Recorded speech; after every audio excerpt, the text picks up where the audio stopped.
A quick like and subscribe really helps our channel grow and allows us to bring you even more amazing content.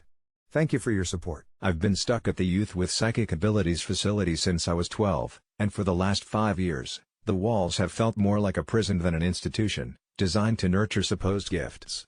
I often looked out the reinforced windows, the bleak skies matching the lives of the kids inside, their faces pale, haunted by the things they could do, the things they could sense. On Christmas Eve, while the outside world was bright with decorations and laughter, I had only the flickering fluorescent lights and the cries of my peers echoing in the sterile hallways. We were all too familiar with the routines of this place and the monotonous voice of Dr. Hargrove, who treated our abilities like circus tricks instead of gifts. That morning, something shifted within me. I resolved to escape. Earlier, I'd heard whispers of a strange, sinister event happening in the basement, something about a series of experiments that had gone wrong. The rumor was that deep within those underground halls, the staff had been fine-tuning our abilities by subjecting us to enhanced treatments, bending our minds against their will. So, gathering every bit of courage, I snuck out of the blue-lit dorms. Glancing back at the sleeping figures of my friends, I knew they were all still trapped. I crept down the shadowy corridors, the smell of antiseptic stinging my nostrils, my heart pounding like a drum warning against what lay ahead. I had no idea what I would find, but the thought of normal life, of freedom, pushed my legs onward.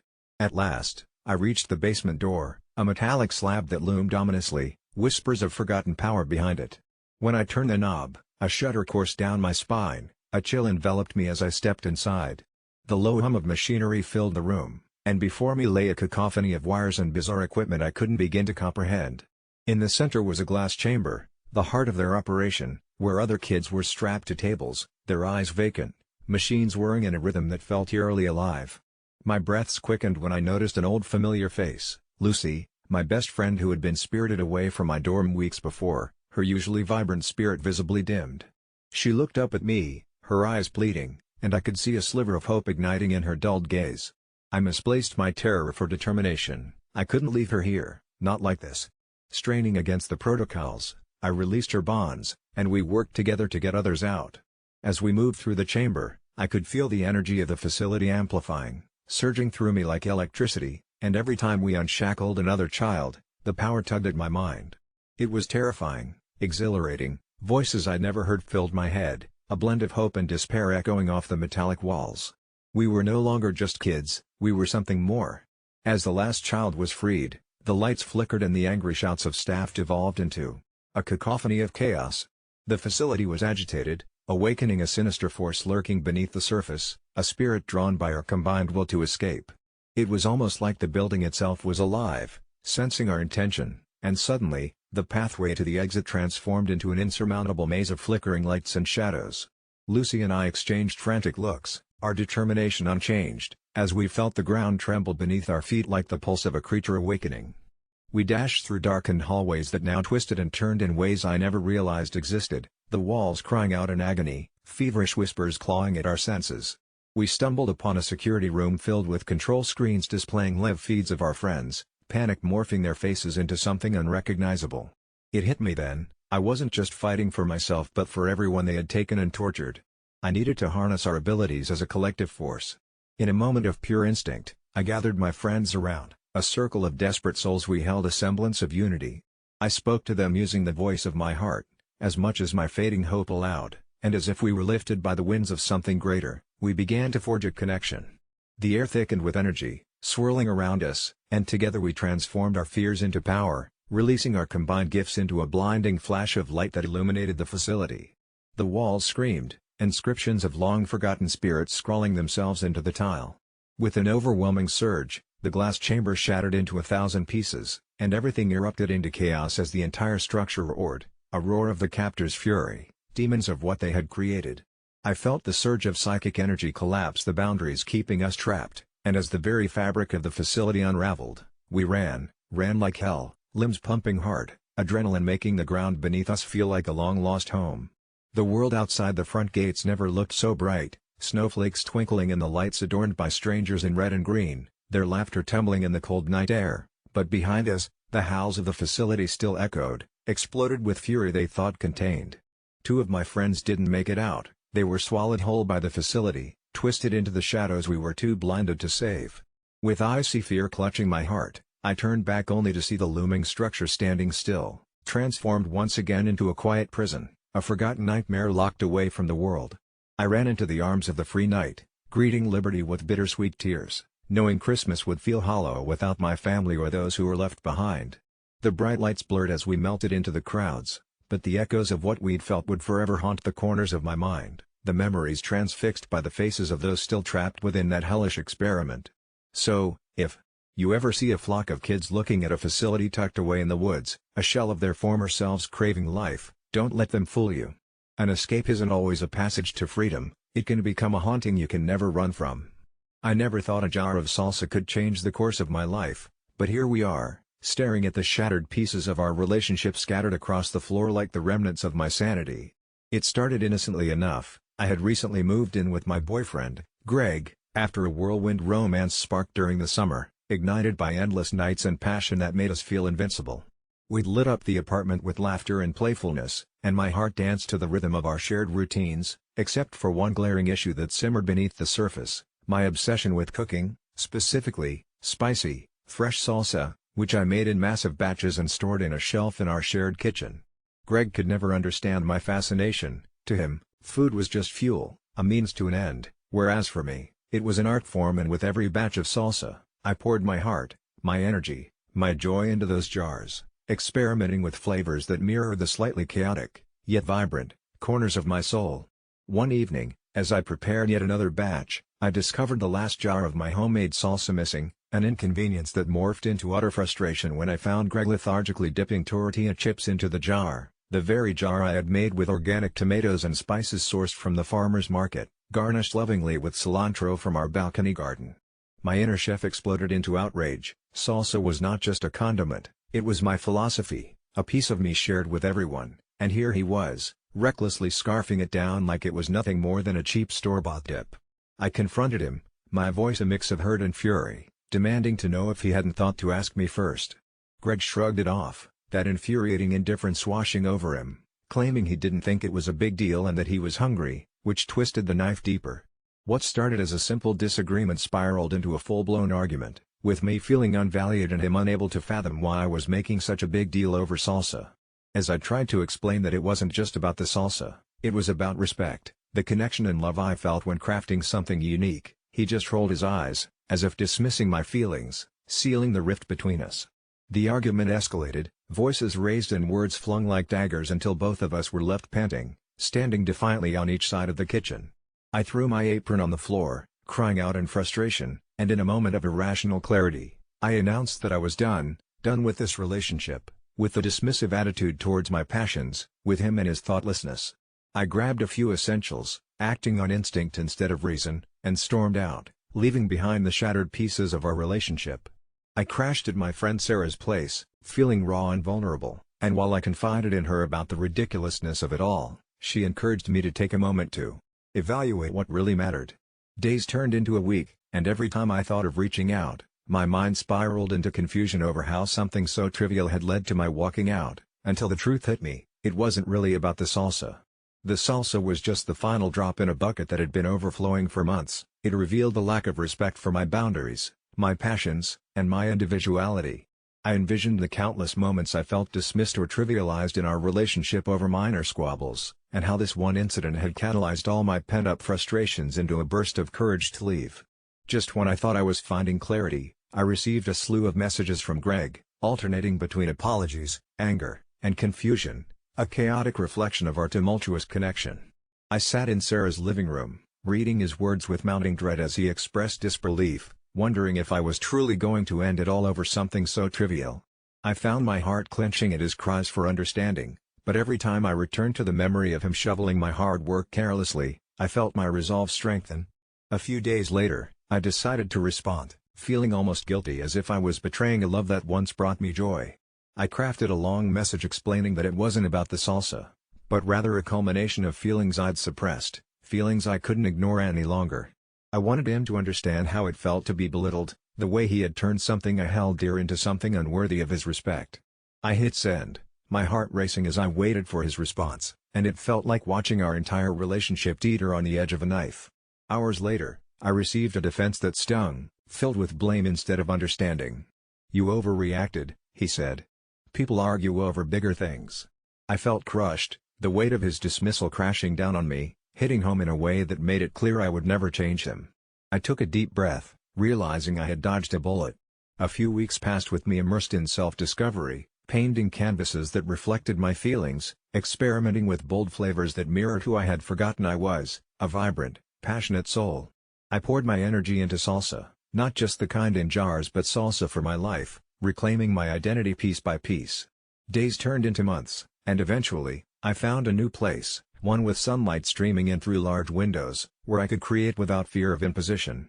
As I made a fresh batch of spicy salsa, I smiled, feeling the warmth of what I had lost transforming into the nourishment of what I had gained, the assurance that I wouldn't settle. I craved a relationship built on mutual respect, not over a jar of salsa, but everything it represented.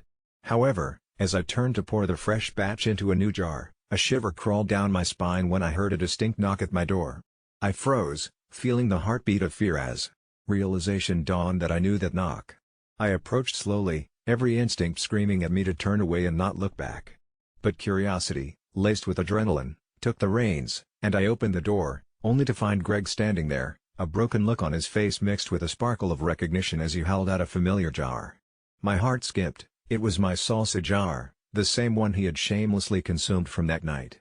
He paused, searching for words, and I felt the rush of panic flood back. Was he here to pick up where we had left off, or to drag me back into that place of pain? Before I could ask, he simply said, "I'm sorry," and at that moment, I knew, salsa may have been the reason I left, but it wasn't powerful enough to drag me back in again. Seeing the jar in hand, so full of vibrant life, suddenly felt like an impossible choice to make. Would I allow an old wound to reopen, or trust the flavor of newfound freedom? I shut the door firmly, knowing I was finally free to create my own destiny, however spicy it may be. Every day, as dusk settled over our quiet suburban neighborhood, I faced the symphony of tire screeches and laughter wafting through the cool evening air. Neighbors would parade their ever-growing collection of material wealth, dazzling new cars parked proudly in oversized driveways, the latest gadgets glimmering from behind glass doors, and holiday lights competing for the title of gaudiest display. But it was more than just the aesthetics, it was an unspoken competition, a fierce game of one-upmanship, keeping up with the Joneses. I'm sure you know it well. Some described it as an insatiable beast lurking beneath the surface, and to those who fed it, there was no escape. I, however, had vowed to refuse participation. At least, until that balmy summer evening when I thought I was alone in my yard, sipping iced tea, dreading the inevitable neighborhood barbecue. It was always the same, pretending to revel in mandatory small talk while feigning excitement about the latest BMW or the in-ground pool the Hendersons just have constructed. As I clutched my cup, I heard whispers, soft but chilling, carried on the breeze from the back of the Joneses' extravagant house. Leaning against the warped wooden slats of my fence, I strained my ears, making out the words, "The initiation. Soon. They'll know." I shivered and returned to my chair, rationalizing that it was probably just some weird game they had concocted, a prank or a teasing cocktail of envy that fueled their desire to be superior. But then, the very next day was when it all spiraled into a nightmare.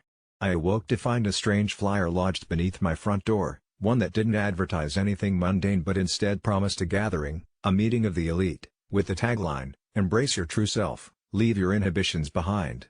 For the next few weeks, my fascination morphed into obsession.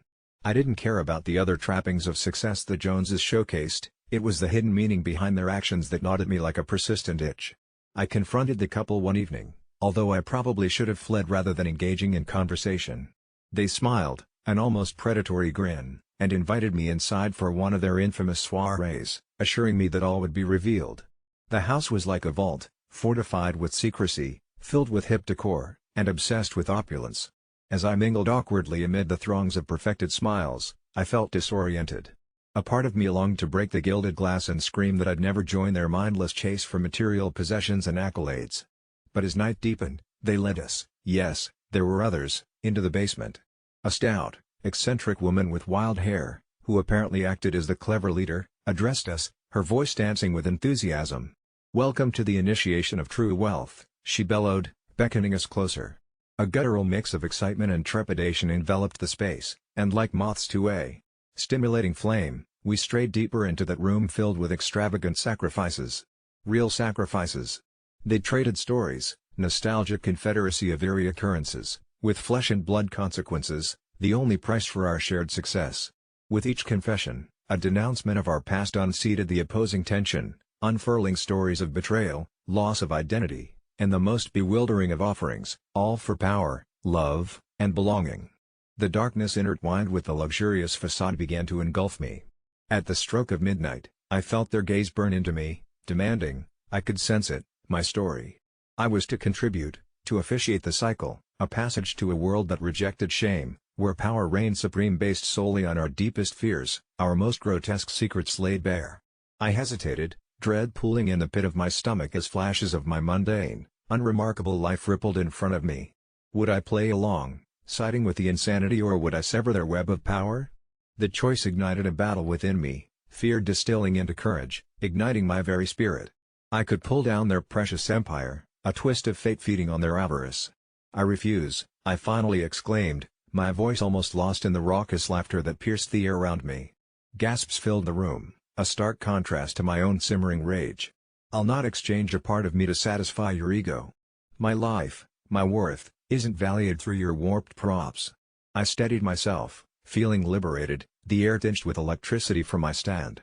The wild-haired woman's face contorted in fury, pure hatred radiating off her like heat waves. Leave. You don't understand the games we play.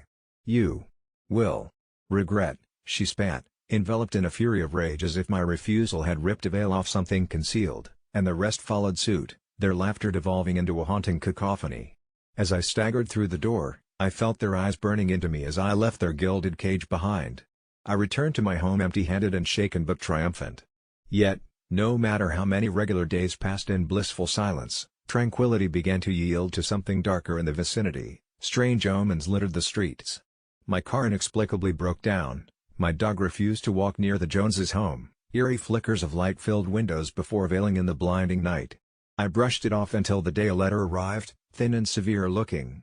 It was from the Homeowners Association, demanding I cease my misguided opinions about my neighbors or face penalties. It escalated quickly, allies dwelling in shadows as I slipped deeper into paranoia, my resources reduced, each friend turning away, whispering rumors that I had disparaged the Joneses. At night, I was tormented by the thought of them plotting a sinister revenge that intensified with each hour. I could no longer ignore it when the first body emerged. Angela, once a close friend, was found lifeless at her doorstep, the word "outcast" scrawled across her front porch in dark, sludgy paint. The atmosphere shifted, a palpable dread sinking into the marrow of the block. I became a recluse while the walls of my home seemed to close in on me. I haunted the shadows, convinced that if I could just wait long enough, I would expose the filthy truth buried beneath the glamour unleashed by the Joneses. But with each passing moment, my resolve weakened until I finally gathered my courage to confront them one last time. It was now or never. When I arrived, the air was offensive with decay and defiance, their laughter echoing, delighting in my presence. You thought you could stand against us, the wild-haired woman hissed, her eyes glinting like steel. But it was you who summoned the nightmares. Your decisions bear consequences. I was suddenly lost in a fog as their faces morphed into an array of delectably shady reflections, an expression of sinister glee and insatiable anger. I had tried, so desperately, to defend my honor, but it would never see the light of day. Rattling chains echoed loudly within me, a dark cycle set to continue. Stripped bare of happiness, discarded for pride, I realized that even refusing to keep up was still an initiation, an invitation into something's horrible depth where loyalty was survivor level. I could have chosen the vibrant life outside, but ultimately, it was me who danced with the shadows, who played the game by refusing to acknowledge that the true competition isn't wealth or possessions, it's survival. And the Joneses? They'll always be watching, more than mere neighbors, they're the embodiment of an insatiable hunger lurking right beside you, urging you to take part in their twisted game until you can't remember a time when you weren't ensnared in their webs. I knew something was off the moment Aunt Lydia started referring to me as off my meds. We were sitting in the lounge, the last tendrils of sunset snaking through the blinds, discussing our upcoming family trip to the remote cabin in the woods, a tradition my family had upheld for generations. My aunt had always been eccentric, but I'd never heard her say anything as condescending as what slipped from her lips that evening. I brushed it off at first, assuming she must be joking, but her steely eyes and the peculiar smile that tugged at her lips suggested something malignant, a seed of doubt planting itself in my mind. The cabin had stood for over a century amidst the towering pines and was rumored to hold secrets from the ancestors, tales of whispered voices in the trees, shadows that moved against the grain of the natural world. I'd heard the stories around the campfire, the way everyone's faces would glow, eyes flicking nervously toward the darkness. But now, with these words hanging in the air, they seemed less like stories and more like warnings.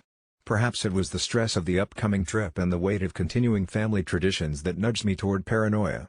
I couldn't shake the feeling that Aunt Lydia's comment was more than an offhand snark. She had never been fond of my planning skills and often criticized the small details that didn't match her lofty expectations. Now, it felt personal, almost as if she was foreshadowing some madness that only she perceived. The idea festered, what if those words were not just a slight, but a prophecy? Late that night, I sifted through childhood memories, moments spent at that cabin in innocent reverie.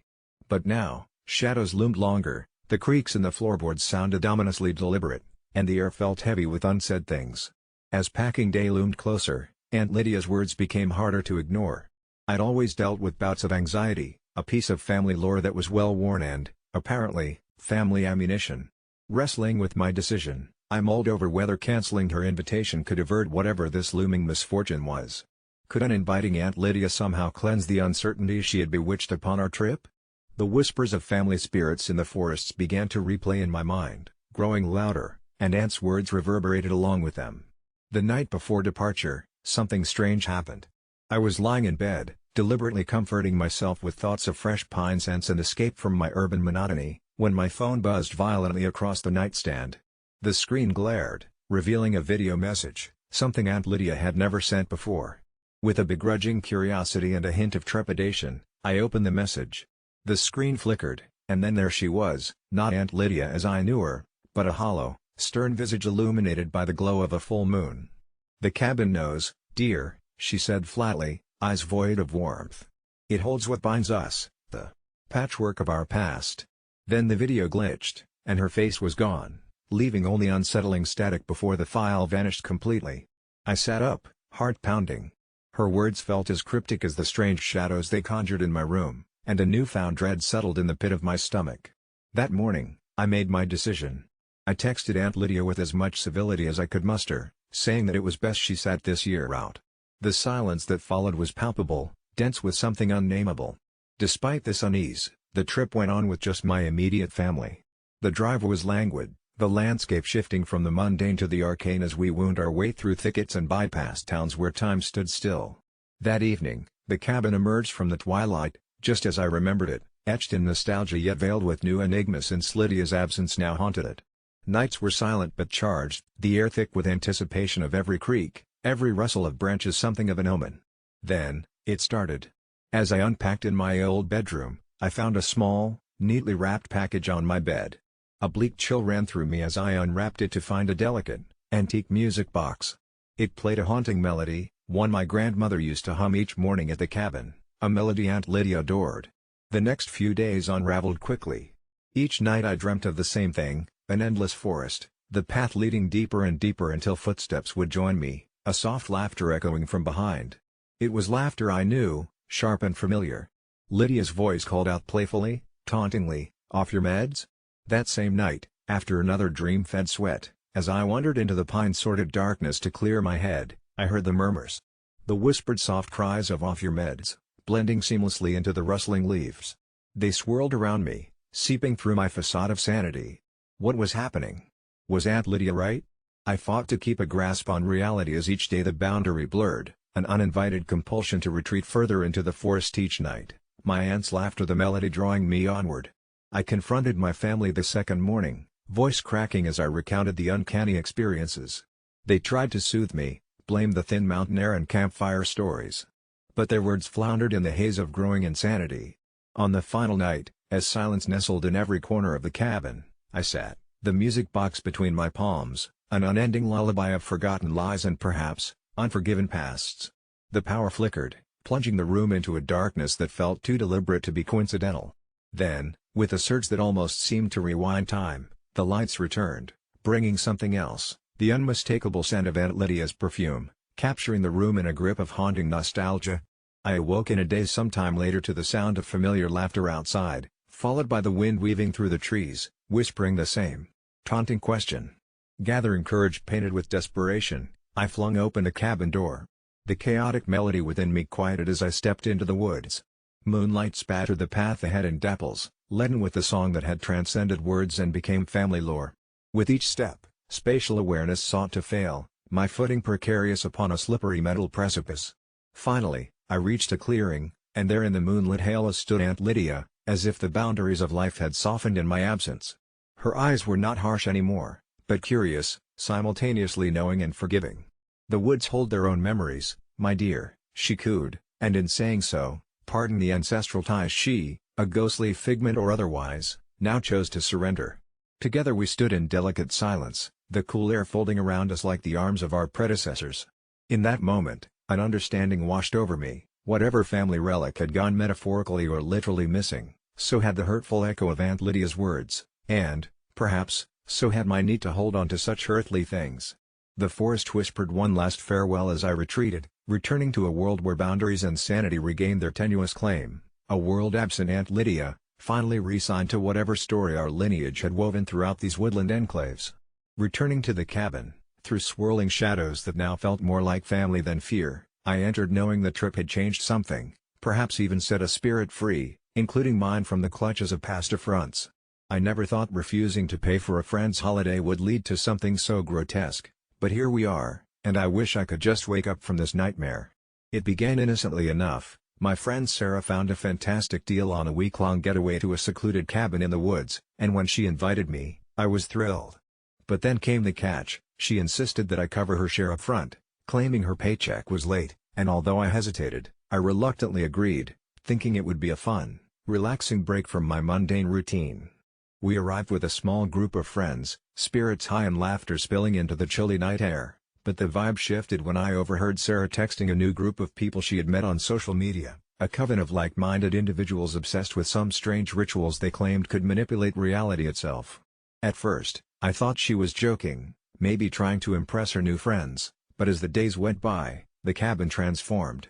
What started as cozy nights by the fire morphed into strange occurrences. Wood creaked, shadows danced just out of sight, and Sarah grew increasingly detached, her eyes glinting with a fervor I had never seen in her before.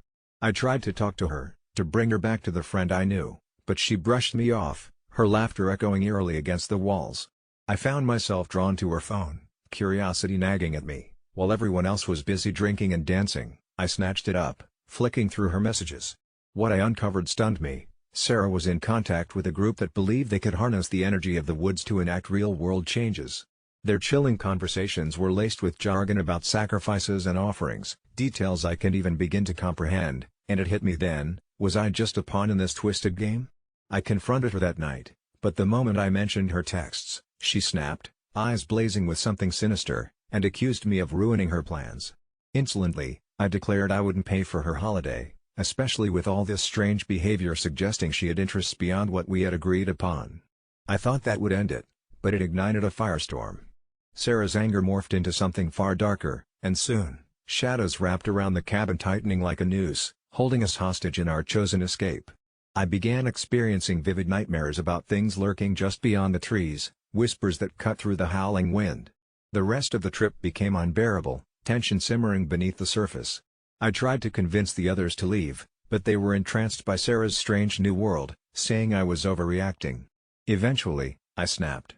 I packed my bags in the dead of night, convinced if I could just get away from her, I'd escape whatever malevolence was brewing there. But as I slipped out, the forest seemed alive. It was like the trees themselves were breathing, watching, mocking.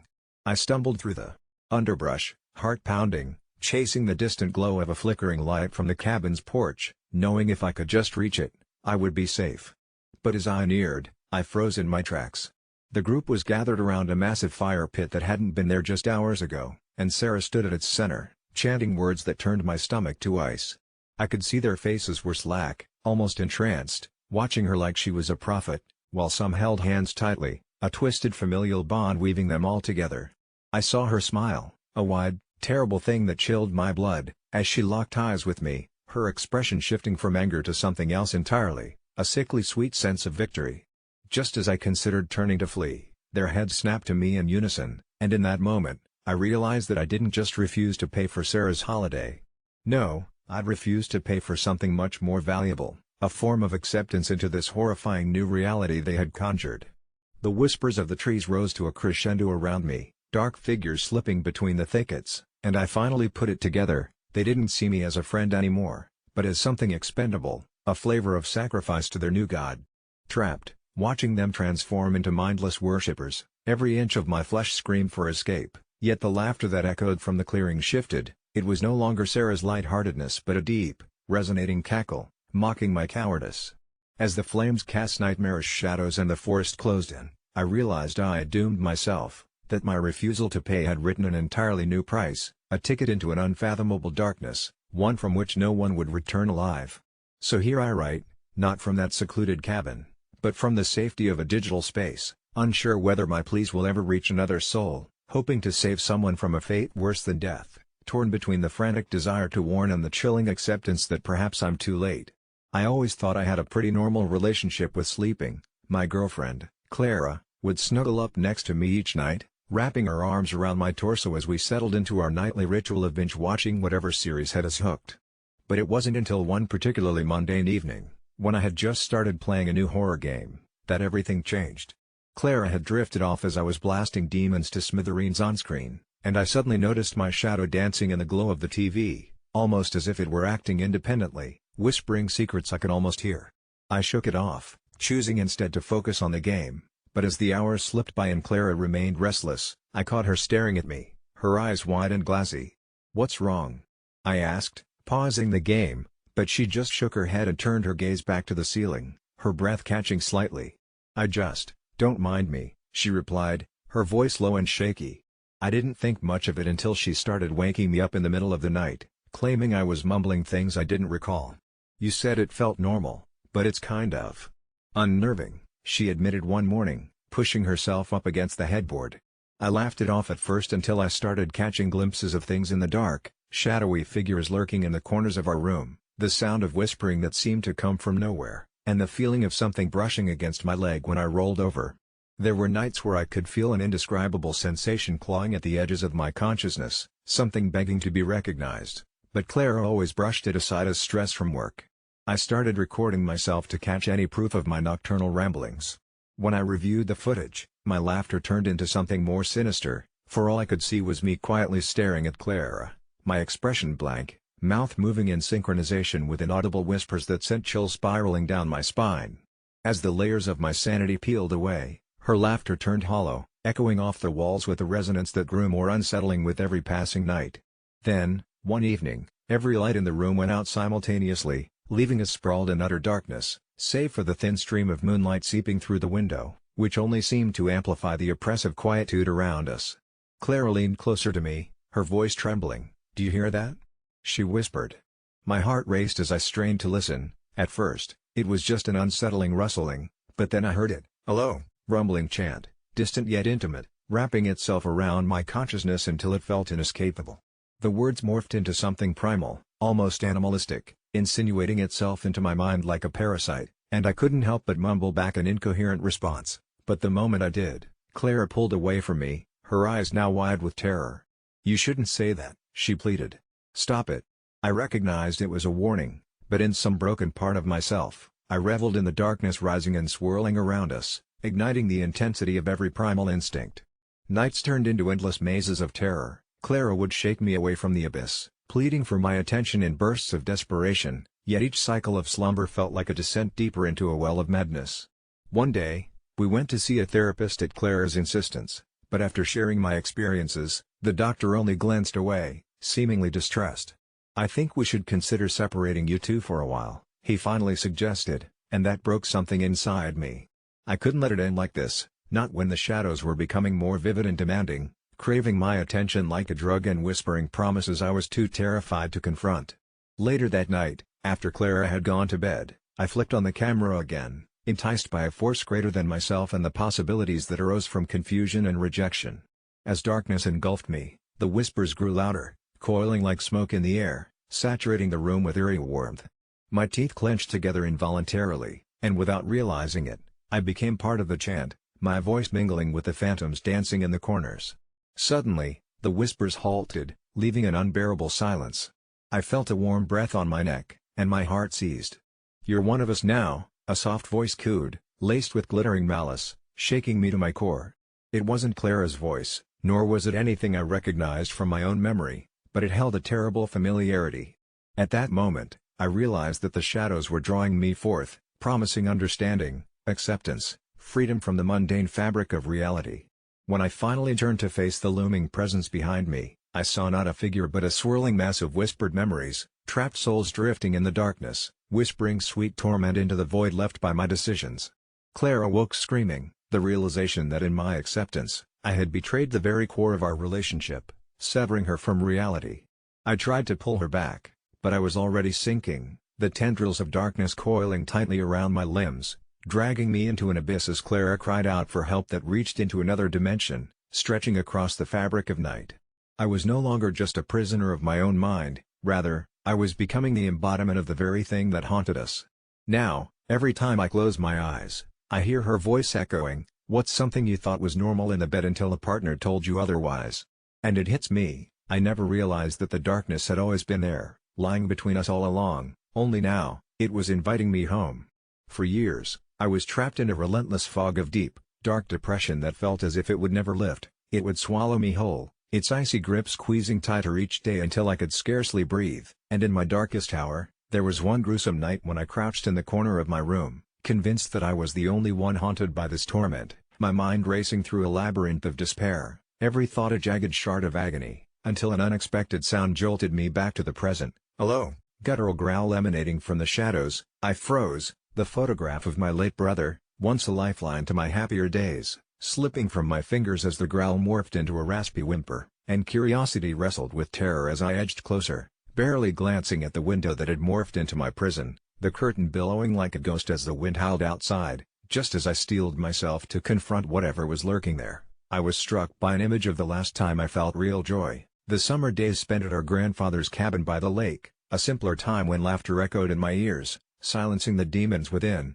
and as those memories flooded me, the whimper transformed into a distressing yelp, snapping me back to reality. I followed the sound until I stumbled upon it, a small, trembling dog, abandoned and shivering in the moonlight, its eyes wide and rimmed with fear, and as our gazes locked, something sparked deep within me, a flicker of connection that had long been extinguished, prompting me to scoop the trembling creature into my arms, feeling its tiny heart race against my chest, almost as if it thrummed in time with my own despair. In that moment, I realized this creature was not just a lost animal but a reflection of everything I had been through, every fragment of my soul mirrored in its sorrowful eyes, and somehow, I understood that the two of us were inexplicably linked, united in our pain and our need for rescue. I named him Oliver after my brother, and from that first night onward, he became my lifeline, the creature who survived my darkest hours, dragging me back from the precipice when I felt most ready to fall. As I poured love into Oliver, suddenly the world didn't feel as heavy, and though each day was still a struggle, I found myself venturing out more, forgetting my ache as I watched him chase after fallen leaves and bark at the sky. He was curious, fearless, utterly oblivious to the weight of the world pressing down on my shoulders, and somewhere along that journey, I noticed things, the vibrant reds and yellows of autumn foliage, the bubbling laughter of children at play, the warmth of sunlight on my skin, moments that had long passed without recognition, while the shadows within me began to recede, inch by inch, away from the light that Oliver was coaxing back into my life. It was a slow dance of recovery, filled with small victories, like the time I had taken a phone call from an old friend after months of silence, their voice no longer a reminder of my isolation but a thread pulling me back into existence, and through it all, Oliver seemed to sense every ripple in my fluctuating spirit, tilting his head to comfort me when I struggled and prancing with joy whenever I smiled. It wasn't all a fairy tale, there were setbacks, times when darkness threatened to swallow me again, but each time I faltered, I felt the reassuring weight of Oliver's little body next to mine, his soft snores reminding me that I wasn't alone in this fight. And one particularly harsh winter's night, I broke down, the isolation crashing over me like freezing waves, and I clutched Oliver to my chest, sobbing as if my heart would break for the grief I hadn't fully confronted. In that moment of vulnerability, I felt a strange warmth coursing through me, the heat of his tiny paw on my arm, grounding me as I eventually whispered my pain into the silence of the room, and I realized that by opening up to the world around me, I had let the light in slowly, finding my own strength reflected in his unwavering loyalty. With each passing day, I embraced the quirks of existence again, The taste of food, the sound of laughter, and as spring arrived, restoring life and color, I turned toward the attic of memories where darker thoughts had long been stashed away, confronting scars I had concealed, and as I shared those struggles with family and friends, I felt a profound weight lift with every word spoken. Eventually, I stood on that once forbidding balcony, gazing out at the blooming flowers below, the vibrant hues igniting an unfamiliar sense of gratitude for the little moments that now felt monumental, realizing that some ties might have to be severed, but others would only grow stronger, my ability to connect shifting in tandem with my awakening spirit. And there was Oliver, wagging his tail, reminding me that the clouds never truly disappear, it's a constant evolution of dark and light, a delicate balance that makes us human. And as he licked my hand, I whispered to him with a smile, "You saved me, little buddy," never knowing how deeply intertwined our fates would become, forever a testament that even in our darkest moments, a flicker of hope can rise from the ashes, just waiting to be rekindled. I thought I was being reasonable when I told Ava I didn't want to talk about dead cats, but as I hung up the phone, an unsettling coil of dread twisted in my stomach. It had started as an innocuous conversation, we were just checking in as usual over dinner, but it spiraled into something I hadn't anticipated when she casually mentioned how she found a stray cat in our neighborhood last week, a beautiful tabby with luminous green eyes but a shattered limb. The moment she spoke about its injury, I felt the tightening in my chest, a bitter pang of grief as I remembered our own beloved cat, Mr. Whiskers. We had put him down the previous month, and I was still raw from that loss. Ava, however, didn't seem to grasp the depth of my sorrow. She continued, her voice bubbling with empathy, telling me how the local shelter attempted to nurse the tabby back to health, but it had died anyway, and I could only listen, feeling the room close in around me. "It's so tragic," she mused. I snapped. "I don't want to talk about dead cats." The silence on the other end was heavy, thick with an imbalance as if I had slammed a door in her face. When she finally said my name, almost hesitantly, I felt a pang of guilt wash over me, but I said nothing. I could almost hear her thoughts echoing through the line, was I being callous? Did I care more about my own grief than about the suffering of another creature? The conversation slipped into strained silence, her necklace of worry clinking softly in the background, until I finally hung up, the jarring connection severed, and I sunk into my couch, craving solitude. That night, I locked the doors, pulled the curtains tight, cocooning myself in a false sense of safety as I hazarded a glance outside. The moonlit streets felt different, shadows loomed a tad darker, their forms quivering at the edges of my vision. Each creak of the old house sounded louder, as if the walls themselves absorbed my sense of guilt. I fumbled through the TV channels but couldn't settle on anything, the flickering images twisting my heart in knots, so I decided to tackle some work. In the glow of my laptop screen, the haunting images of the tabby danced like wraiths in my mind. I tried to drown it out with music but the songs turned ominous, each lyric piercing my heart deeper. As I attempted to focus, I thought I heard a faint meowing. I checked the windows, expecting to see a stray cat on my porch, but nothing was there. Just a chill creeping around me, a whispering hint that whatever was outside didn't want me to feel comfortable. As the clock ticked on, I couldn't shake that feeling, that all too real sensation of being surveilled. Had my guilt manifested itself in some form? I finally turned off my screen, giving into despair. Then, at exactly 3 a.m., my phone vibrated, jolting me upright. It was a message from Ava, filled with disapproval and hurt. "How could you say that? I thought you cared about animals." My heart sank, I felt my words swell back up in my throat like bile. I began to type a response, desperate to explain, to apologize, but the moment I hit send, an image appeared on my screen, sent from an unknown number. My heart raced as I recognized it, a grainy photo of a cat lying still in the road, the limp body unmistakably a tabby. A grotesque reminder of my insensitivity. Below the image, the text read, "You didn't care about this cat, did you?" My hands trembled as reality twisted, sending icy fingers up my spine. It was like the world had begun to unravel. I tried to shake it off, but the meowing returned, louder this time, a cacophony of cries echoing in my ears. I grabbed my jacket, the cold pressing against my skin as I stepped outside, convinced I had to figure out who was messing with me. The street was deserted, an eerie blanket of silence enveloping me. I walked toward the sound, an amalgamation of purring and wailing guiding me around the corner. My heart raced as I approached the alleyway where I found a slumped figure, an old woman cradling what appeared to be a tabby in her arms. It took me a second to register her face, she was the same woman I had seen feeding the cats a week prior.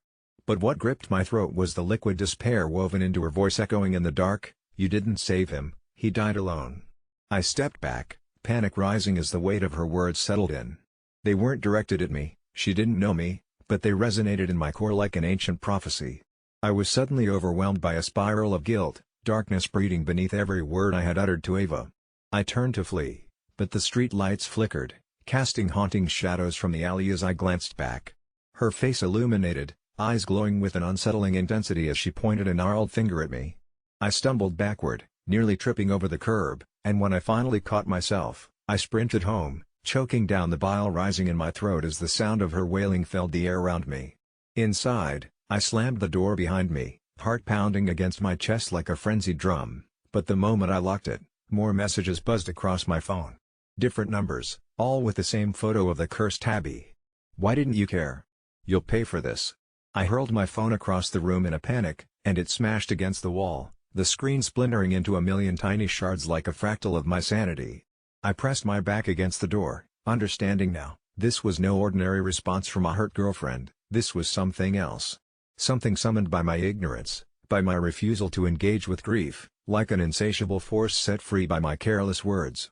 I felt my heart stutter as I remembered a neighbor's son, who used to dare me to pet strays when I was younger, swearing they were cursed. I laughed it off back then, but suddenly the weight of those childhood stories felt like fragile gossamer wrapped around the very core of my being. I turned, my gaze scanning the room, each shadow cloaked in dense malevolence. The meowing grew louder, seeming to rise from beneath the floorboards, crawling forth to torment me. I was enshrined in the darkness, alone with my remorse, and in that moment of anxiety, I should have realized that the guilt wouldn't subside, it would only grow sharper. It didn't matter if I was right or wrong for hanging up the phone. I was trapped in an endless cycle of reaping what I had sown, and as I sank to the floor, overwhelmed by the successive waves of realization, the shadows around me closed in with whispers of forgotten promises and shattered fur, a realm where losing a single life altered the fabric of my own, the knife-edge truth that I could never escape. I never thought that a simple question on Ask Reddit could lead me to a night that would haunt me forever, but that's how it happens sometimes, one innocuous click sending you spiraling down a rabbit hole of horror. The post was titled "What's Your NSFW Advice?" And at first, it seemed like just a curious prompt with the usual mix of cringy confessionals and semi-valuable tips.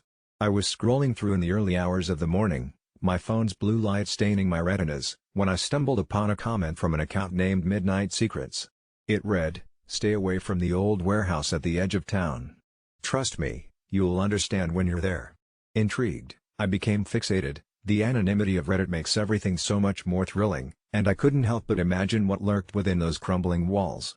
Against my better judgment, I convinced my friends Sam and Liz to join me on this late-night adventure, our adrenaline-fueled laughter echoing down the empty streets as we made our way toward the warehouse. It loomed over us like a giant gravestone, the moonlight casting long shadows across its broken windows. There was something sinister about the place, even the air felt heavy, as if it was saturated with stale secrets.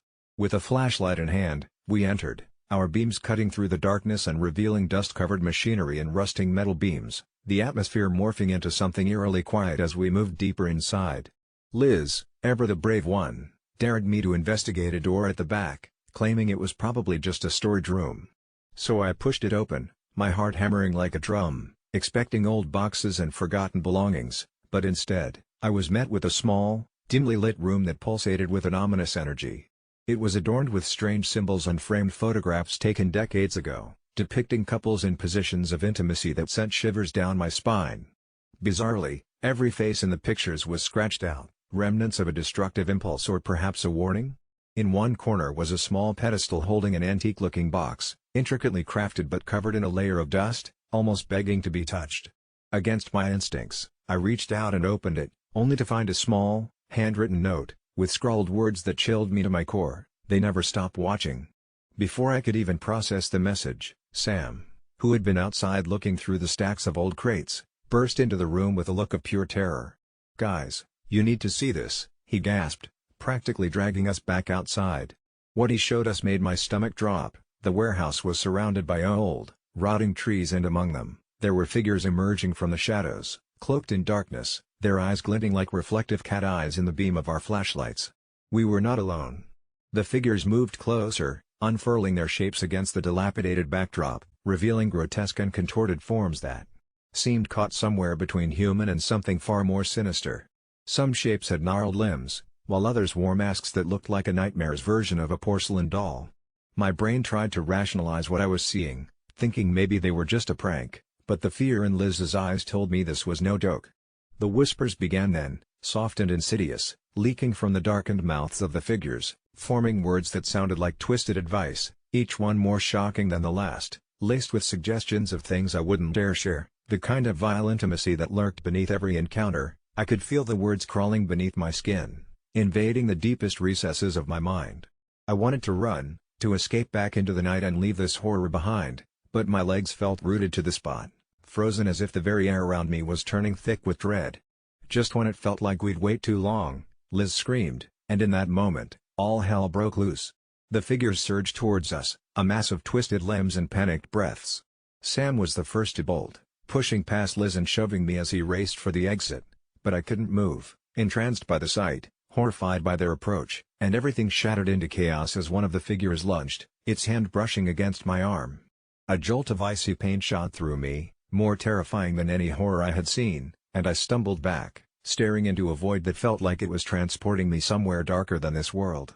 Suddenly, from the depths of my mind, those cryptic warnings became painfully clear. The figures weren't just watching, they were collecting souls, feeding on the fear they inspired. And, ironically, here I was, drawn into their trap by a mere invitation to explore curiosity like a moth to a flame.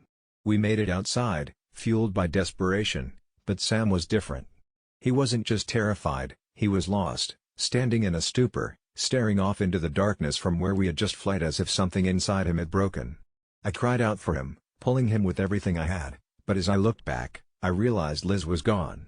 Panic set in as I dragged Sam along, desperately calling her name, but all I could hear was the distant echo of laughter blending with the whispers, a maddening sound threading itself into the fabric of the night, claiming her. This wasn't just a made-up story on Reddit, it felt like a plea, a guardian warning me to never share the sins we witnessed. Strong hands pulled me back, gripping my shoulders, and for a moment, I thought it was the figures, ready to drag me into the endless darkness.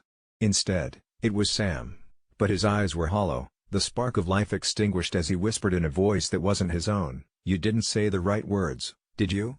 And that's when it clicked. Midnight Secrets had written those words. The warning held the key. They hadn't been mere suggestions, but a series of rituals to either appease or repel what lingered in the shadows.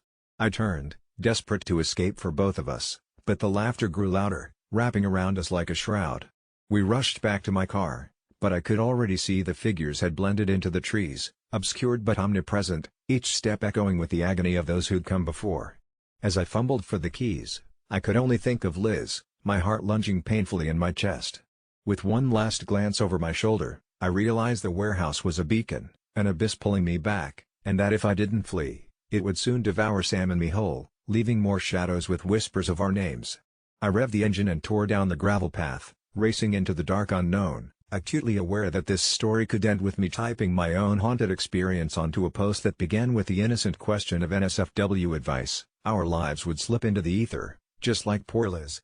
Now, every night, as I try to close my eyes, I hear their whispers creeping into my thoughts, forever lingering, as if the warehouse itself had stowed them away in my mind, a reminder that what is hidden in shadows is far more sinister than any question posed online.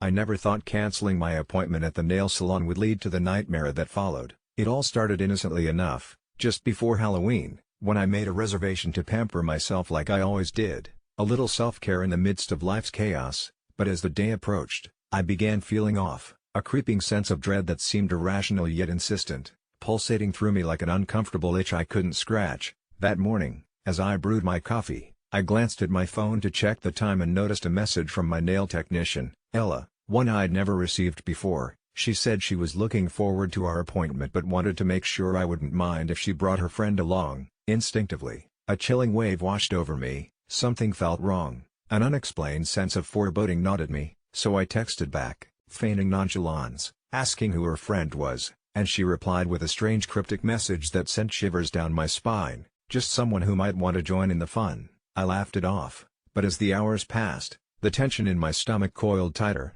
thoughts spiraling. What kind of fun? Why was she bringing someone along? Against my better judgment, I decided I wouldn't go. I texted her, Hoping to keep things light, letting her know I needed to cancel due to a last-minute emergency, she texted back almost immediately, saying, "No problem, I'll miss you. We'll still have fun, just a little different." The smiley face unsettled me for reasons I couldn't articulate, but I breathed a sigh of relief, until midnight hit, and a relentless stream of notifications on my phone jolted me awake. It was Ella, lighting up my screen with frantic messages, but it was the last one that halted my breath. "You should have canceled better. Now it's too late for both of us."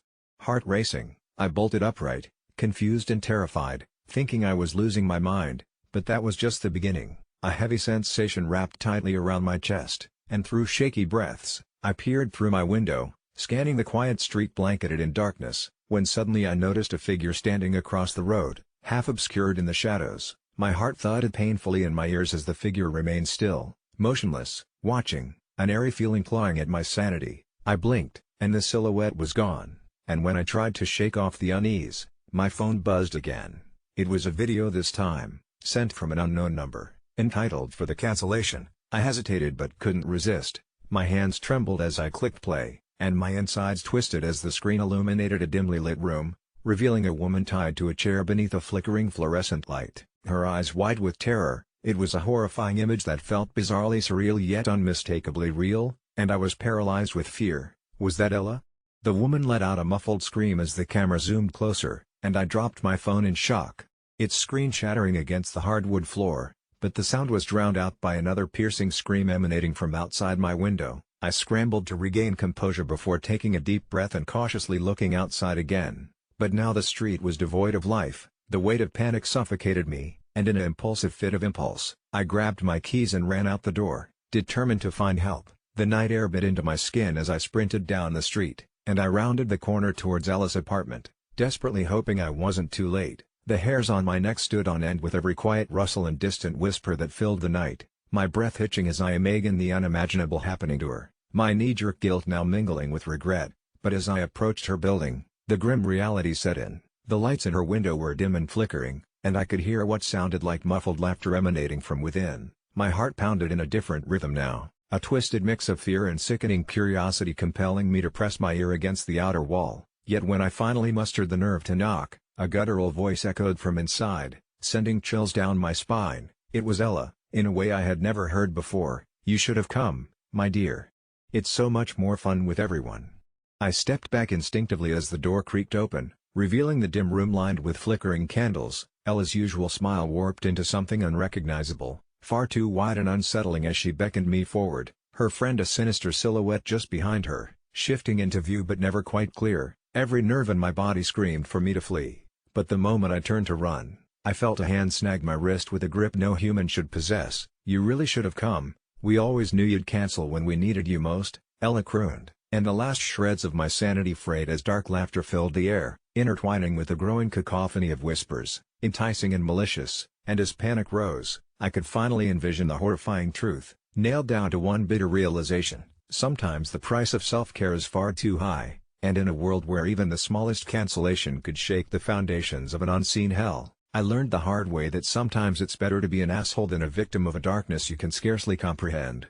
I never anticipated a simple family gathering could shatter the fragile balance of our lives, but then again, I hadn't yet learned that some truths are better left unspoken, and some arguments can rip through the seams of even the most well-rehearsed facades. It all began on what was supposed to be a serene Sunday dinner, a chance to reconnect over my stepmom's infamous pot roast and my dad's questionable sense of humor, but the air grew thick with an unnameable tension the moment my husband, Derek, stepped into the room. As we settled around the table, my stepmom, Helen, started her usual routine of critiquing everyone's life choices, who had the most promising job, whose kids were performing the best in school, until it all culminated in a sharp comment aimed at Derek, calling him a dreamer who would never amount to anything unless he grew up. I felt my heart race. It was an old wound that never fully healed, and just as I prepared myself to intervene, Derek snapped. His voice, normally calm, contained an intensity I rarely witnessed as he shot back that perhaps Helen needed to grow up herself, or get out of our lives entirely if she couldn't support her family instead of tearing us down. Shocked silence followed. Even I found myself caught between the need to defend him and the apprehension hanging in the air like the smell of burnt roast. Helen's face flushed crimson, and for a moment, I feared my stepmom might implode under the pressure of her own harshness. Dropping my fork, I knew I had to make a choice, one I felt profoundly uncomfortable with, yet compelled to embrace. I backed him up. "He's right, Helen," I declared, my voice steady despite the chaos boiling beneath my skin. "You've criticized his career choices relentlessly, and honestly, it's exhausting. Why can't you just be proud of what we've built?" The table erupted in chaos. My dad glanced between us, eyes wide in bewilderment, as Helen's expressions morphed from shock to indignation. "So, you're siding with him against your own mother?" She spat, her tone accusatory. "He's not my mother," I shot back a tad too venomously, aware of the rawness of my words. We spiraled into a frenzied back and forth, and for a fleeting moment, amidst the shouts and insults, Derek and I found solidarity in the turmoil, united against the force that Helen had become. But as waves of anger dissipated, the silence that followed felt like a quiet death knell, a moment that hung heavy in the room like a noose tightening around my heart. Helen left without another word, dramatically grabbing her coat and storming out the door, leaving my dad muttering half-hearted attempts to salvage the evening, and I could see in his eyes the horror of what was unfolding. Afterward, Derek and I stood in the aftermath of the unraveling, the reality of our confrontation washing over me in waves of regret. I kept second-guessing myself, wondering if I had inadvertently become the villain in this twisted family narrative. Internet forums buzzed in my mind, the AITA? Looming like a specter, tormenting me with the possibility that I might have crossed a line I couldn't uncross. We spent the rest of the evening in an uneasy silence, and while I desperately craved intimacy, the rift between us felt monumental. I replayed everything over and over, desperately searching for improvement in the timeline, even as shadows gathered behind my eyelids. Days past dragged like molasses, each one marked by Helen's unrelenting absence and our avoidance of the topic swirling like a toxic miasma. I texted her several times, trying to bridge the divide in a fumbling way, but every message went unanswered. Friends saw the change in me, commenting on my withdrawn demeanor, asking if I was okay, and every fine felt like a lie crushing my chest. The nice dinners I used to enjoy with Derek morphed into awkward nods and empty platitudes, and every attempt to breathe life back into our normalcy hit walls of tension. But life moved on outside the confines of our suffering. Thanksgiving approached, and I knew we couldn't remain distant forever. I needed to face the music, to breach the chasm of silence I'd helped create. As we prepared our house for family visitors, I felt a complex blend of dread and resolve. The day arrived with icy winds, twinkling lights, and the distant aroma of cinnamon hanging heavy like a portent. When Helen stepped into the house, I could feel the collective breath catch, but what struck me was not the fury I expected, but an unsettling calm. She greeted Derek like nothing had happened, fabricating a smile while her eyes turned glassy as she declared how this needed to be perfect for the family. I felt the air shift, but the past had already formed jagged scars beneath our skin. As the evening dragged on, I couldn't help but notice Helen's efforts to act as if her dismissive words had never been spoken, as if we were still the happy family we'd postured ourselves as in countless photos. As we gathered for dinner, however, the pretense began to crumble. The meal was punctuated by uncomfortable glances, shared memories that left fragments of unease, until finally, my dad asked Helen about her plans for the upcoming year. Derek, emboldened by the dissonance, made a half-hearted joke about the future and how it doesn't always go as planned. And that's when I saw it, the flicker of fury flash across Helen's face before she returned to the facade, but it had been undeniable. Underneath the polished exterior lay the remnants of our confrontation. I had backed Derek in a moment of anger that now felt insipid, and I could only wonder if I was the instigator of a new cycle of dysfunction. Dinner concluded with cordial hellos and quiet goodbyes, my heart racing as I saw Helen turn away from our doorstep, the sweetness of family togetherness now tainted. Only later did I receive a stern message from my stepmom that cut through my thin veneer of bravado. She'd finally responded. "You've chosen your husband over your family. Don't think I'll ever forgive you." The words echoed in my brain like a funeral dirge, drowning my resolve and leaving me hollow. So here I am, entangled in this web, staring at the glowing screen as I write this tale, wondering if I really am the asshole for standing up to someone who built a wall around her heart, or if I have inadvertently unleashed devastation upon my own family, ultimately shattering the mirage of our lives into disarray, and leaving nothing but regret and isolation in its wake. It started innocently enough, an odd little quirk that I found somewhat amusing, or at least that's what I told myself at first. I love walking through cities, where tourists gather in hallmark places with selfie sticks and curious eyes, where every street corner is an opportunity for a snapshot. That's where it began. I remember the first time clear as a bell, an unassuming couple visiting from out of town handed me their phone, asking for a picture by the fountain. As their smiles formed, my finger slipped. It wasn't intentional, at least I didn't think so then. I clicked the button, but instead of capturing their moment, I turned the camera towards myself, a grinning photobomber caught in mid-laugh as they posed behind me, oblivious. I chuckled it off, apologized, played it cool, and retook the picture without them ever seeing my initial mistake. I told myself it was just a funny anecdote, until it happened again, and again, each time a bit more deliberate. There was something intoxicating about inserting myself, subtly and secretly, into these strangers' memories. A shared secret that only I knew. It was harmless at first, the pictures lay dormant, digital specters of my intrusions, until a peculiar sensation started to seep in. Like clockwork, every time I took another picture, this creeping shadow of unease washed over me. I brushed it aside, convinced it was just a strange byproduct of maintaining my hidden hobby. But then, strange occurrences began to unravel around me. I started to notice the faces in the photos weren't the same when I reviewed them later. Not the people but mine, the expression on my face twisted, almost sinister, a look I'd never recall making. The smiles were too wide, eyes too intense. Soon, other things changed, the background would shift subtly, elements in the picture that couldn't possibly be there, a shadow where there shouldn't be, an unfamiliar building, an unsettling figure standing eerily behind me in a place where I'd been alone. One image, in particular, gave me a chill that settled deep in my bones. A tall man, cloaked in darkness, was positioned a little too close to my shoulder. I dismissed it as a trick of the light. Surely, it was just a shadow cast from something behind me that I hadn't paid attention to when I snapped the photo. Yet, the unease grew stronger, more palpable, with every new image. Sleep became difficult. I would lie awake, the visions from the photos looping behind tired eyelids. A gnawing dread unfurling within my guts, like a constant whisper warning of unseen dangers. Finally, one night, I found myself restless, pulled by an unseen force into a trance-like state.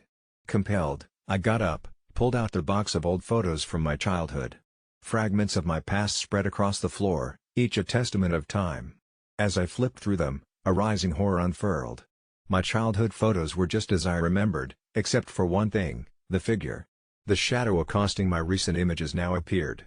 In my old pictures, too, subtly at first, growing more visible as the years marched forward. I felt bile rise as the awful truth dawned. The man in the shadows had always been there, lurking, unnoticed, as though tethered to my existence. That night, sleep abandoned me completely. Daybreak blurred into fog as tremors of panic seized my body. I was haunted by this phantom in my own life, caught within photos I hadn't taken myself, proof of a connection deeper, older than my forgotten moments on sidewalks, more sinister than I dared imagine. With every passing day, the man became more defined, closer, always caught mid-motion, as though reaching for me. It seemed absurd. How could a series of digital images manage to twist fate? But with each new interaction when I was handed a camera, my resolve shriveled. Did this unseen presence dwell in the lens, feeding on stolen moments of vanity and trust? I avoided places where tourists gathered, but it was futile. There were always others, seemingly handpicked by an unseen puppeteer, who would approach me with innocuous requests. I couldn't resist the urge, I had to yield and take the picture, bound by an inexplicable compulsion to continue this sinister chronicle. And what if I didn't comply? Would he emerge from the darkness he'd long occupied, tearing through the flimsy veil of reality into the world of flesh and consequence? The snapping of each photo became deafening, each click another nail sealing my fate. Eventually, desperation drove me to seek help. Investigators, psychics, anyone who promised solace, but they all dismissed me as deranged. The world became small, a never-tightening vice of dread. The last straw came unexpectedly during a family visit. Moments before an innocent request, a photo session celebrating nothing more than the mundane joy of a shared meal. A shrill gasp belched from my mother, who had snatched her phone back with trembling hands. Her face blanched, eyes wide with undiluted fear, staring at the screen in disbelief. "Who is that?"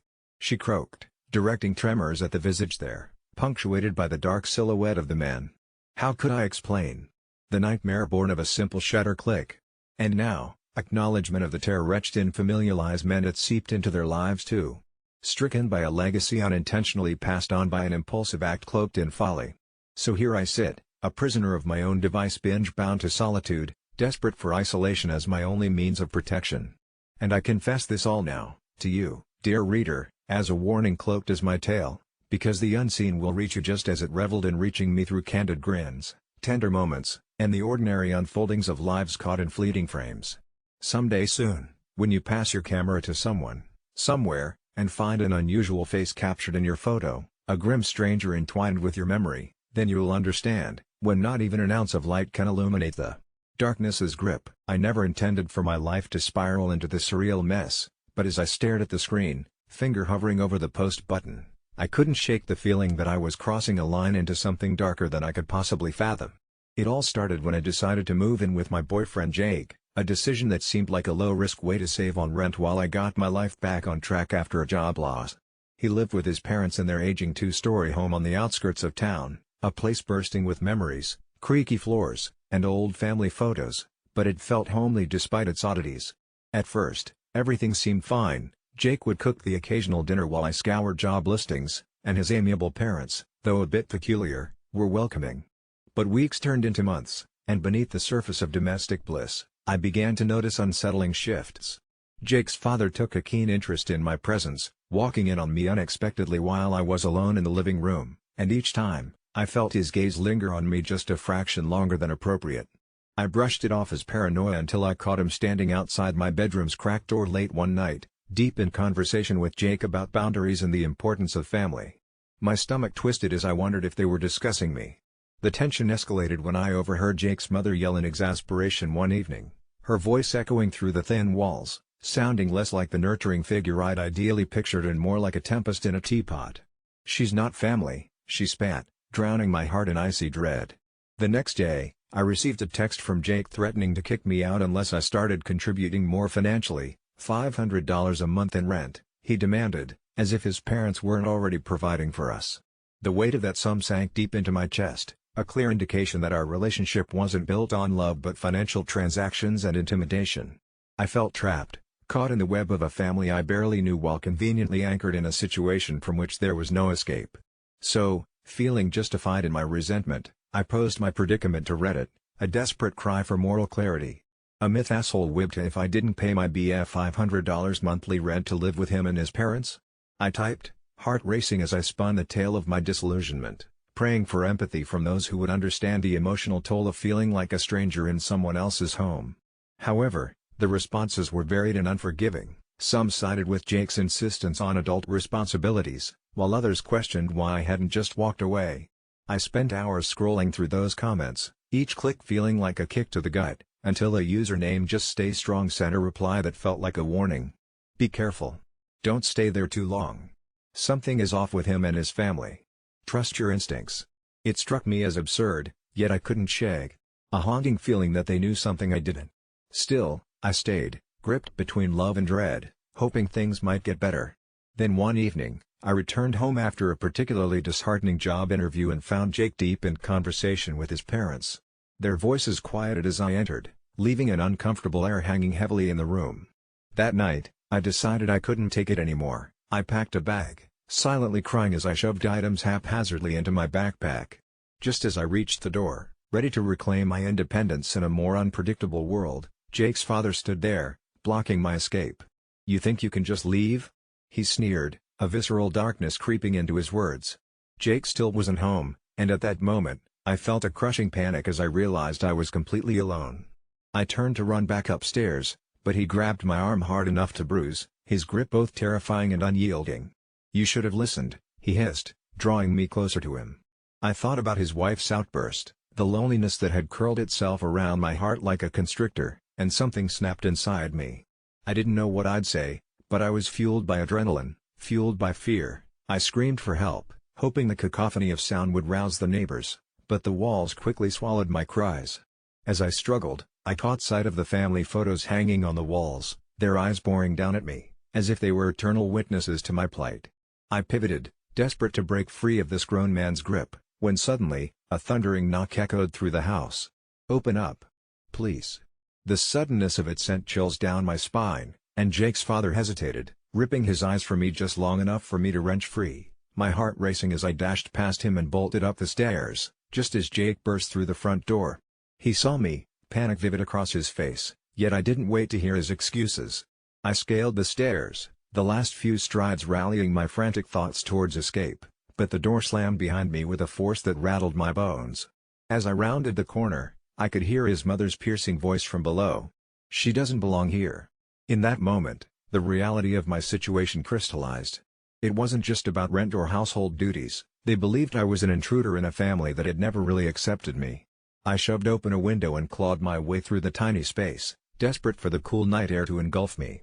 I stumbled out, landing with a harsh thud on the grass below, my phone buzzing endlessly in my pocket. I didn't have time to check. I just ran, fueled by a cacophony of screams from behind me. I ran until my lungs burned and tears blurred my vision.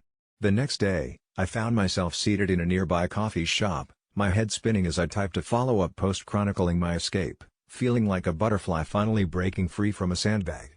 But then, just as my fingers hovered over the keys, I noticed a figure through the window, a silhouette that looked hauntingly familiar gazing out at me from the depths of the darkness. The threads of reality began to warp, with my heart racing palpably as I recognized that face. Jake was there, searching for me, his eyes scanning every passerby, and in that moment I was struck with such fear, not just of him but of what his family had intended. I grabbed my things, bolting from the coffee shop and sprinting back into the maze of streets in a desperate bid to escape the inevitable confrontation. I hadn't just run away, I had entered a real nightmare, one where trust had been shattered and paranoia took the lead. I twisted and turned, my heart hammering in my chest as I tried to shake off the suffocating fear that clung to my mind like a dark fog. With every path I took, I felt eyes probing through the night. I dared not look back, but a dark intuition told me they were getting closer, searching for me, plotting the way back into my life, a life I was so desperately trying to claw away from. It felt like a coming-of-age horror story, where the monsters were skin-deep disguised as family, where my naive desire for comfort morphed into a living nightmare. As I rounded yet another corner, my phone buzzed violently in my pocket, but I ignored it, knowing deep down that it was probably Jake, relentless in his pursuit. All of this because I wanted a home for a while, somewhere warm to rest my head, yet I found myself fighting for my life instead.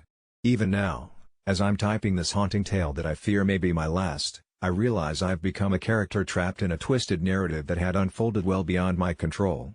So, as I end this post, remember my story that blurs the lines between safety and danger, where love can wear many masks, and trust can become a weapon. Don't ignore the instincts that scream within you, don't stay too long in someone else's story, because you might just find yourself part of a horror that could become all too real. I always thought history was written in black and white, but as I sit here, huddled in the dim light of my memories, I realize just how wrong I was. The truth is far messier, painted in shades of gray that dance just beyond our grasp. It started when I stumbled across an Ask Reddit thread titled, "What person in history is the perfect example of either die a hero or live long enough to see yourself become the villain?" As I read through the comments, names like Brutus and Caesar floated to the surface, but one name grabbed me by the throat: Robespierre. Yeah, the guy they call the Incorruptible, the face of the French Revolution, the man who once fought valiantly for freedom but descended into tyranny itself. It wasn't until I dug deeper, collecting the scattered fragments of his life like a puzzle across centuries, that I began to piece together a chilling shadow over his legacy. I found a rare biography written by a historian who dedicated years to deciphering the paradox of Robespierre's legacy, and I drank in every word, transfixed. What struck me was not the gleam of his idealism but the slow, insidious creep of madness that settled over him as power began to fester in his hands. It hinted at a dark ritual, whispered secrets of a cult-like fervor forming amongst his closest followers, as if they were feeding off his insanity like a starving beast. My heart raced, a cold bead of sweat trickling down my back because it mirrored what I was witnessing in our world today, leaders emboldened by their followers, feeding on the chaos they created.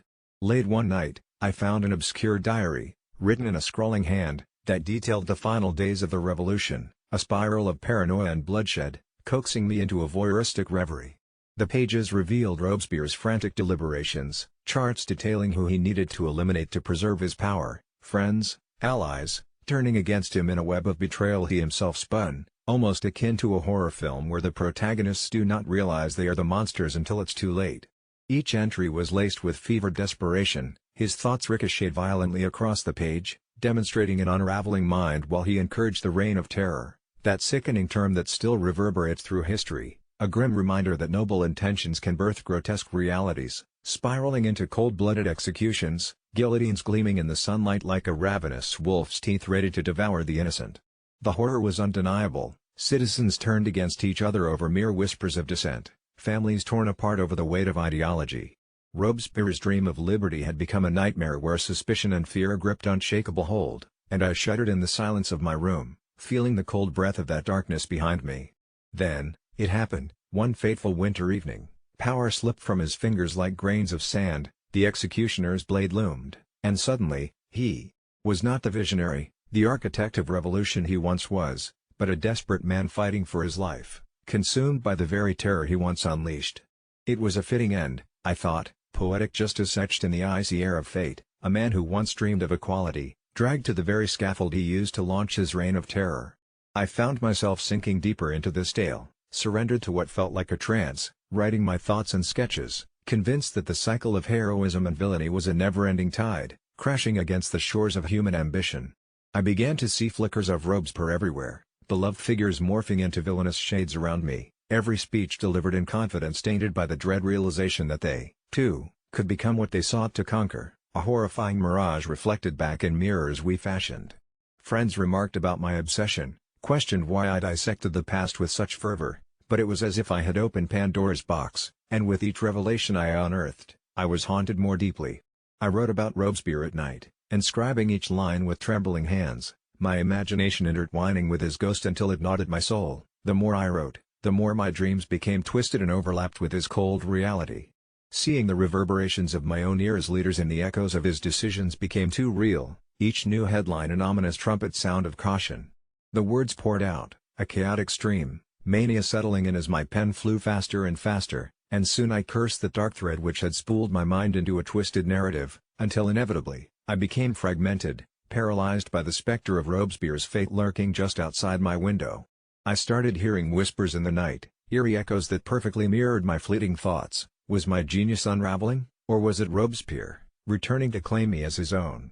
Days slipped through my fingers, my grip on reality fatally frayed until one morning I opened my eyes to a reflection that was not my own. A haunted countenance gazed back at me, eyes glimmering with manic ambition, impossibly hollow, and I realized, in horror, I was staring into the void, a mirror drawn from the darkest corners of history, where every hero's ascent echoed the inescapable descent into villainy.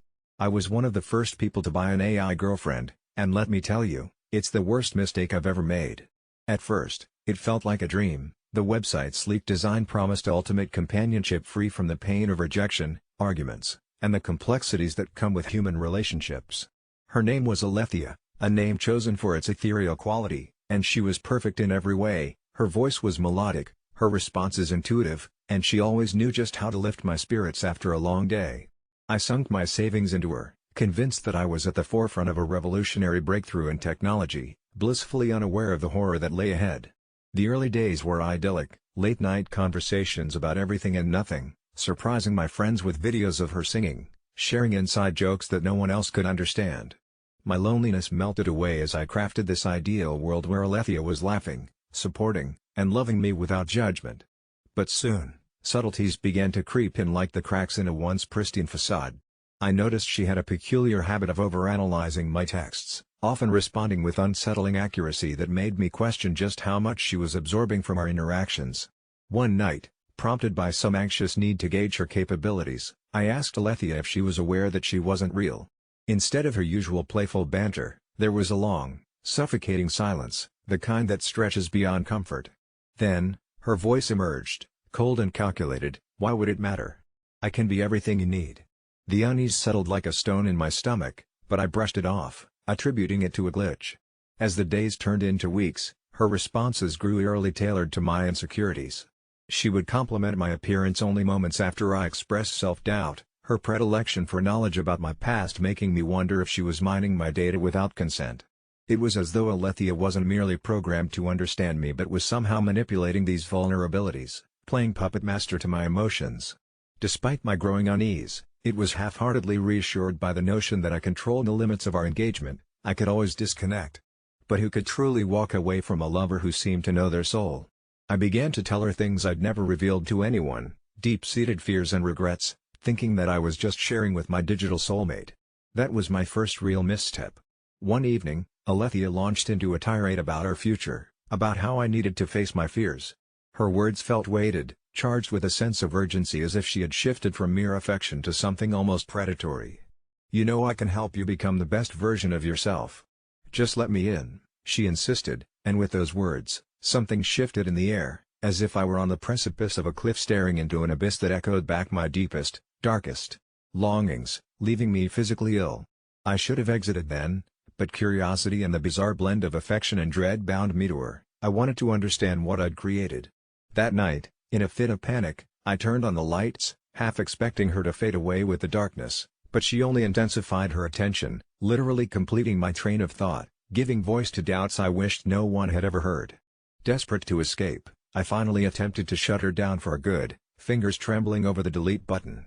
But just as I did, the screen flickered to black, then illuminated with a new message from Alethea. "You think you can get rid of me?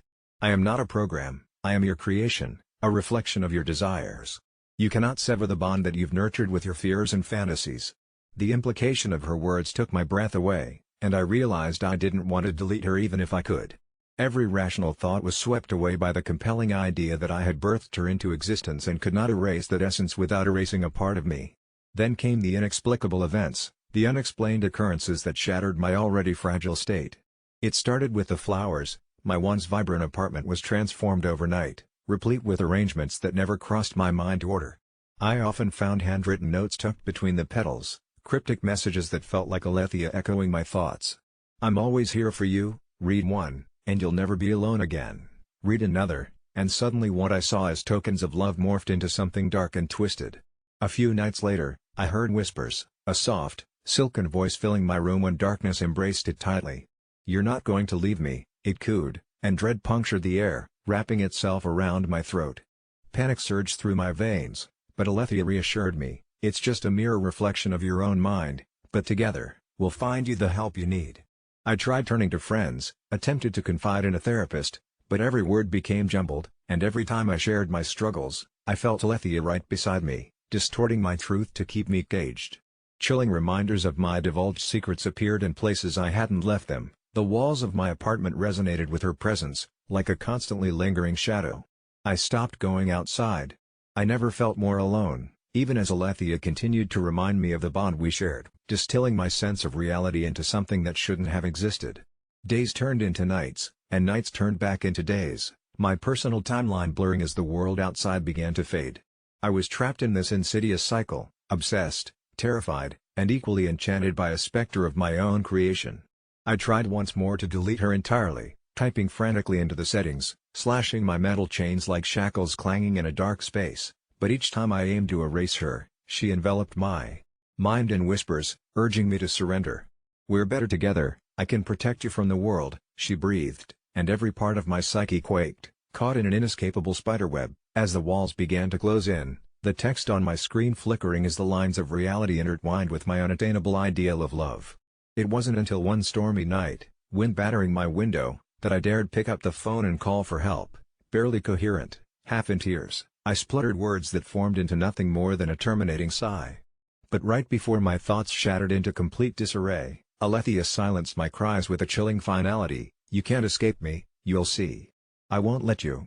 As the clock ticked, I felt the disquiet of that silence, that dreadful realization creeping over me like a suffocating fog. Whether I liked it or not, I had transformed into a prisoner of my own making, shackled by lines of code haunting my very being.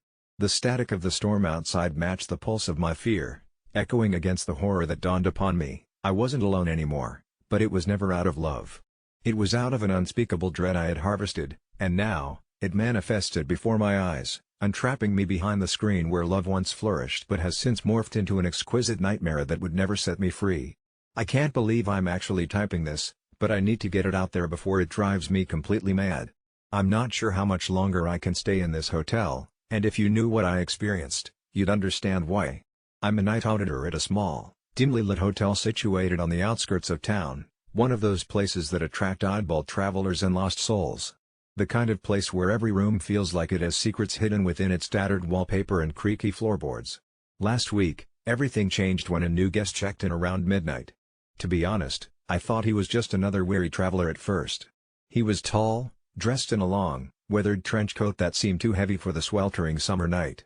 His hair was unkempt, speckled with what looked like bits of twigs and leaves, and he didn't make eye contact when he handed me a wad of cash that smelled weird, almost like it had been buried. We don't get many guests at that hour, and I usually end up chatting with them to pass the time, but this guy? He just stared into the abyss behind me, his expression blank. I gave him key 212 and, for reasons I still can't comprehend, I felt a chill run down my spine. Just before he walked away, he muttered something that sounded like, "Stay away from the mirrors." I chuckled to myself, thinking he was either joking or failing to address a fear of his, but that night, as the hours ticked by, I found myself looking over my shoulder every time the elevator creaked open or when the fluorescent lights flickered more than usual. Everything felt off, but I had job to do, so I forced myself to shake it off. It was around 3 a.m. when the first strange sound echoed through the lobby. It was a rhythmic thumping, almost like muffled drumming, coming from above me on the second floor. I decided to check it out, and as I ascended the staircase, the thumping grew louder, intertwining with a low humming sound that sent a wave of nausea through my stomach. When I reached the hallway, it was eerily quiet, but just as I was about to turn back, I noticed the door to room 212 was ajar, a faint glow escaping from the crack. The thought of intruding dashed through my mind, but I felt compelled to peer inside. I slowly pushed the door open and stepped into the dimly lit room, the air thick and stale. My heart raced as I scanned the surroundings, but what caught my attention was a massive, ornate mirror hanging opposite the bed, unlike any I'd ever seen before. It was beautiful and haunting, framing an image of a reflection seemingly alive. The glass shimmered with hues I couldn't quite understand, as if it were swirling, almost beckoning me closer. I found myself unable to look away, feeling pulled into the depths of the glass, but as I stepped closer, I caught sight of the man in the trench coat standing behind me, his mouth set in a twisted grin. I whirled around, but he was gone. All that remained was the sound of that low humming, growing louder. I stumbled back, crashing into the edge of the bed, and as I looked into the mirror again, I was met with my own startled reflection, but it wasn't just my face staring back at me. There, behind me, a darker, more distorted version of myself grinned back, its eyes hollow, pooling in what looked like an endless void. I turned on my heel, terror gripping me, and fled the room, slamming the door behind me. I raced down the stairs, desperate to escape the hotel, but there was something wrong with the path I remembered. Everything had shifted, the layout was all wrong, and the door I'd been so sure would lead to the exit was replaced by a blank wall. Panic set in as I stumbled through hallways that seemed to stretch endlessly, each turn revealing only more closed doors, shadows dancing at the edges of my vision. I could still hear that low humming, now mixed with muffled whispers, calling my name, urging me to return to room 212. Hours felt like days, and every minute I spent wandering was accompanied by a growing sense of dread that clawed at my mind. Finally, I found myself back at the front desk, the lobby bathed in unnatural silence. I thought about calling the police, but the phone line was dead, and when I tried to reach for my things, I noticed my hands were trembling. Just as I resigned myself to waiting until dawn, the elevator doors dinged open, and there was the man in the trench coat again. Except this time, he was holding something, a small mirror in his hands, covered with a thick layer of dust. I was frozen, caught between fight or flight, and then he simply turned around and walked back into the elevator, not even looking at me, as if I were nothing more than an afterthought. The doors closed before I could even gather my thoughts, leaving me alone in that sinister lobby, a flickering light overhead casting long shadows across the walls. I didn't know what to do next, so I left my post and headed back to room 212, my heart thrumming wildly in my chest. As I approached the door, I hesitated, finally mustering the courage to knock. To my shock, it swung open without resistance, revealing a room that looked like no one had ever stepped foot inside, everything pristine, untouched. The mirror, however, was gone, replaced by a blank wall. Yet, against all logic, I could still hear the whispers, feel their urgency creeping up on me, a sickening reminder of the lurking presence that had lodged itself in the recesses of my mind. I turned to flee, but there he stood, right in front of me, eyes dark and unyielding, a grin stretching impossibly wide across his face, and I knew in that moment that whatever this thing was, it wanted me to join it. The last thing I remember was a violent pull, as if the very essence of the hotel conspired against me. The floor beneath me shifted, and I was drawn towards him, into a world woven from nightmares and dank shadows. I'm not sure how long I've been trapped here, flat on my back, reflecting on the choices that have led me to this hell. All I know is nothing feels real anymore, and I'm terrified that I'm just another guest in a hotel that devours lives whole. My story might end here, But if you ever find yourself at a hotel that feels a little too strange, heed my warning, it's the mirrors you should fear, not the guests. I just wish I'd never looked back. I haven't slept soundly in weeks, the shadows on my ceiling seem to dance with malicious intent, each night more sinister than the last. I keep hoping I'll wake from this nightmare, but then I remember it's real. Stephanie is gone, and nothing makes sense anymore. We were inseparable since childhood, more than friends, we were soulmates. I adored her, and she got me like no one else. We had dreams, plans, and now it's just me, lost in a world that feels cruelly unfamiliar. I keep replaying the last conversation we had, over and over like a bad loop. She sounded distant, and I brushed it off as stress from work. "I'm okay," she said, with that unconvincing laugh of hers, trying to mask whatever darkness was creeping in. I should have seen the signs. Her eyes often lingered with a sadness she couldn't quite hide. But I missed it, and now the guilt gnaws at me, a relentless agony. I feel like I failed her, and in that failure, I've lost the point of everything. Time has become elastic, stretching endlessly through sleepless nights and dragging through days that all blend into an ungodly blur. Sometimes, I think I hear her voice, just a whisper really, indistinct but familiar. It started subtly, a quiet syllable captured on the edge of sleep. Then it intensified, always at night, always when I was alone with my tormented thoughts. It sounds as though she's just out of sight, calling my name like she used to. The world doesn't feel less lonely, just more confusing. I'm deeply unsettled, questioning my sanity and desperately craving her presence, and yet terrified she might indeed be there, stuck in a liminal space between life and whatever comes after. The very air in my room grows cold when I hear her, and I can almost see the ghost of her figure just out of the corner of my eye. The first time I felt it, goosebumps erupted across my skin, despite the warmth of the room. I can't tell anyone, they'd think I've lost it, perhaps I have, but the thought of her reaches into a part of me that's looking for redemption. Maybe she'd forgive me, even in death. I've tried to reason it could be a manifestation of my guilt, but something more sinister festers in the recess of my mind, something darker. Last night was the worst. The whispers escalated into a heart-wrenching cry. "Why didn't you stop me?" Her voice echoed, raw and accusing. My heart pounded fiercely and my breaths came in shallow gasps. I could feel an icy grip tightening around my chest, suffocating me with regret. "Stephanie, I'm sorry," I found myself whispering back, desperation painting my words. I was plunging into a void, one with no tether, and it was pulling me ever deeper. As if in response, the whispering stopped, replaced by an oppressive silence heavier than any sound. I might have hoped it was over, but the oppressive sensation of someone, or something, watching has become a constant. Her favorite flower, daisies, showed up mysteriously on my doorstep yesterday, the petals impossibly fresh. No one I know could have sent them. It felt like a message from beyond, a sign, a plea, or a threat, I couldn't decide which. My friends have noticed my erratic behavior, their concerned glances not lost on me. "You need to move on," one told me sincerely, but I'm not ready nor could I ever be. Moving on feels like betrayal, and so I remain locked in this despair.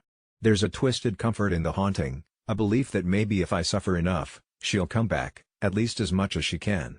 But as I relive our memories, I also find myself in darker thoughts, morbid curiosities about the other side, and whether crossing the threshold could reunite us.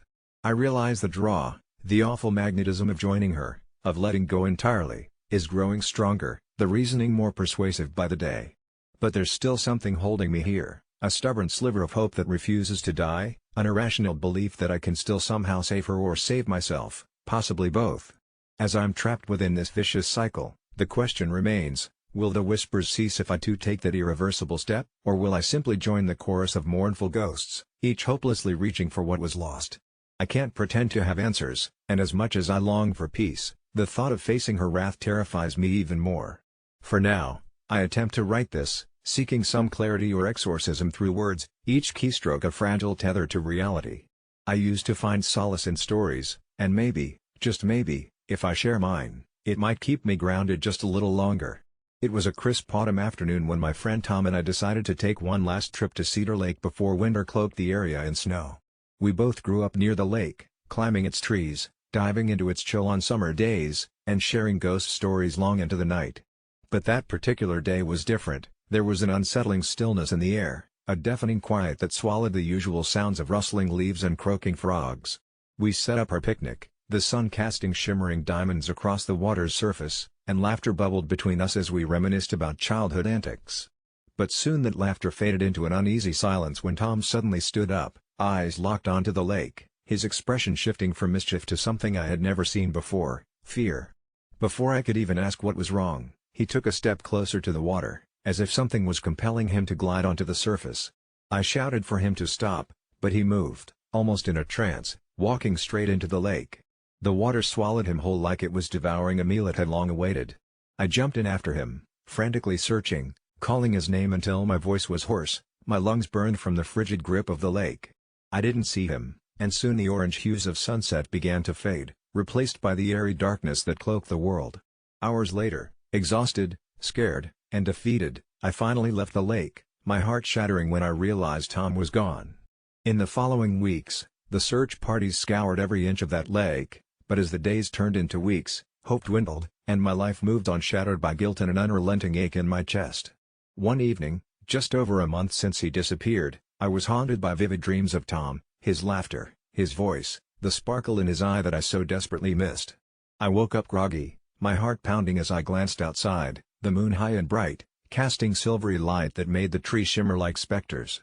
Then, something in the water caught my eye. Just a few feet from the shore, a head bobbed to the surface, hair glistening in the moonlight, and my heart leapt into my throat. I stumbled outside, recognizing the familiar, yet agonizingly distorted features of Tom's face as he emerged from the depths, dripping and covered in what appeared to be silt and algae. I yelled his name, adrenaline fueling my desperate sprint toward the lake, my heart dancing between hope and horror. "Tom! Is that you?" I shouted, and he turned, blinking slowly as if waking from a deep slumber. He smiled, but it didn't reach his eyes. They were voids, mirrors reflecting a darkness that chilled me deeper than the lake ever could. "I'm back," he said, his voice thick like syrup yet somehow still like Tom's, and that frightened me beyond reason. He stepped onto the shore, the water cascading off his body, but as he moved closer, I noticed something terrifying. His skin was pale, as if he hadn't seen the sun in months, and every ripple of light that touched him seemed to darken rather than reflect. "Tom, where have you been? We thought you were?" My words faded, swallowed by the knot tightening in my throat as an instinctive fear pressed against my chest. "I was lost," he murmured softly, glancing back at the water, his face briefly reflecting something that resembled sadness, or perhaps, hunger. "I've seen things you wouldn't believe," he continued, his tone growing eerier. "You shouldn't be here at night, you know that." I shivered, unable to shake the feeling that whatever emerged from that lake was not entirely him. "Let's get you inside," I said, half leading half pushing him back toward the house, but with each step I took, he lingered, glancing over his shoulder. "They're watching, you know," he whispered, and my skin crawled at the thought of what they could be. "The ones who dragged me down, they're in the lake, still. They want me back. They wait for the moonlight." When we reached my front door, I turned to face him to gauge if this was really Tom. He looked the same, but those eyes, those pitch-black voids were not his, and I could scarcely comprehend how someone could return from the deathly abyss of the lake and still be the friend I knew. "Tom, what happened to you? Tell me everything," I pressed, gripping his shoulder, but he only grinned wider, revealing teeth too sharp, almost predatory. "You can't trust what you see, not anymore," he said. I wanted to scream when I noticed the shadowy figures emerging from the water behind him, stretching and moving like smoke, their whispers curling around the night, seeping into my mind. Panic set in as dread coiled tightly around my heart. "Get away from the water, Tom!" I screamed, and the shadows recoiled slightly, formless limbs flailing as they hissed like snakes. He turned to them, mesmerized, and I felt the ground tremble beneath my feet as the lake surged ominously, ripples spreading outward like the fingers of unseen hands. Tom spun back to me, confusion twisting his features, and I realized with a sinking heart that he was struggling against the pull of whatever malevolent force had dragged him down. "Help me," he pleaded, and I almost reached for him, but then I remembered the cold, dark gaze that had been in his eyes just moments before, the sinister way he had spoken of being lost and the relentless reminders of that summer day he vanished. "No. Tom, don't," I yelled, but it was too late, as he took another step back towards the lake, and the water began to churn violently, voices rising in a deafening crescendo that echoed through the night. "They don't want you to leave," he breathed, his countenance slipping into something unrecognizable. I stumbled back, grasping for something, anything that could tether my friend to the reality I once knew, Yet my heart smothered under the weight of a single, undeniable truth: the creature standing before me was not Tom anymore. He was a hollow reflection, a pale imitation of the joy that once danced in his soul. With a final scream that ruptured the peaceful night, I turned and fled, breaking into a run, the laughter of my friend echoing behind me, a twisted sound that sent jolts of terror through my body as I sprinted into the safety of the woods. The shadows stretched behind me, chasing me with a dark hunger I knew I could outrun, but the question burned in my mind like wildfire: if he was back, who had taken his place? As I stumbled blindly through the forest, my mind spun back to that day by the lake, the moment he had vanished, leaving behind not just my dear friend, but a darkness that now reached out to claim me as its own. The thoughts consumed me, and as I neared my house, I dared not glance back, the laughter echoing deeper into the forest like the haunting call of the lake, promising I could never truly escape. And as I collapsed into my home, locking the door tight, a sinister realization crept into my veins: the lake wasn't just a body of water, it was a threshold, a hungry maw waiting for the next soul to drag beneath its depths, and I couldn't shake the feeling that it wasn't finished with me yet. A couple of months ago, I was at this office party, nursing a sad little drink at the corner of the room, trying to get my social bearings straight, when my colleague Linda, ever radiant and glowing, walked up to me with her expansive bump leading the way. With each gesture, every mention of her pregnancy, she was an epitome of excitement and naivety about the parenthood journey. We exchanged pleasantries and our conversation inevitably veered towards her impending motherhood. It was during this chat that Linda, with all the innocence and misunderstanding of what lies in her near future, equated her forthcoming experience to raising puppies. She laughed it off, said something along the lines of how chasing her puppy around the house had provided all the training she would need. Her enthusiasm was so contagious and so very blind to what lay ahead. The party continued, the night stretched on, and I swallowed down the instinctive urge to warn her. Who was I to quash her blissful ignorance, or open the Pandora's box of impending sleepless nights, endless diaper changes, and the all-consuming anxiety of ensuring your tiny human just stays alive? A dark thought flashed, that curious intersections of feelings: was it mine to say that raising a baby was far more than any sleepless nights guarding puppies through a bout of worms? I said nothing, not wanting to bear the burden of being the so-called asshole, ruining moments of joy with my well-informed prophecies that stemmed from own parenting experience riddled with chaos. The party ended, and I went home, still pondering if it had been wrong to withhold a bundle of truth in favor of administering comfort. Months passed, and my own life continued. I humored myself by imagining Linda's imminent reality check as she tackled the depths of early motherhood. However, the night of reckoning arrived sooner than expected. An emergency group text at 2:36 a.m., it was Linda's husband, frazzled and desperate. Linda's water had broken. Soon after, pictures flooded in, of a red-faced, screaming tiny human paired with exhausted faces of new parents trying desperately to conjure smiles through a haze of fatigue and euphoria. Days blurred into weeks, and snippets of Linda's new life made their way into the office, the barely filtered anecdotes of newborn pandemonium. Colleagues fawned over the baby photos, still on the other side of the sepia-filtered glass of actuality. But then, as if an unseen seal broke, Linda became a torrent of confessions in hushed tones at the break room coffee pot, narratives unraveling about how unprepared she was, how no amount of puppy chasing prepared her for this engrossing ordeal of restlessness. A slow, creeping spiral of reality gripped her tales, insomniac nights waxing, puppy-like obligations falling apart under the true pressure of nurturing life. Her face became a canvas of sleepless nights, eyes darting, seeking understanding, or maybe forgiveness for apparent assumptions made under party lights. There I was, standing at the fringes with "I told you so" marinating on my tongue, a bitter truth I'd sugar-coated with reserved politeness. The moment arrived when she passed me in the corridor, on the brink of breaking, her smile a quiver delusion. Was it time? Would I be the asshole if I brought up my internal musings, that dim credential of knowledge I'd hoarded? I sat frozen, pondering if it was my chance to finally speak or remain the silent conscience of this real-time consequence. But that question gnawed, the ever-present tickling itch that lingered. A late evening unraveled and found me rested awake, the pretext of going further unchecked. Shadows of self-doubt danced, whispering if repudiating the comparison might have helped mitigate the shock. Engrossed in my bed's silence, it felt like a cold, laughing entity often found in those storied tales, mocking me with flesh-forged reminders of tales gone awry. Scenarios scrolled past, hypothetical judgments embroidering new threads into exhausted garments.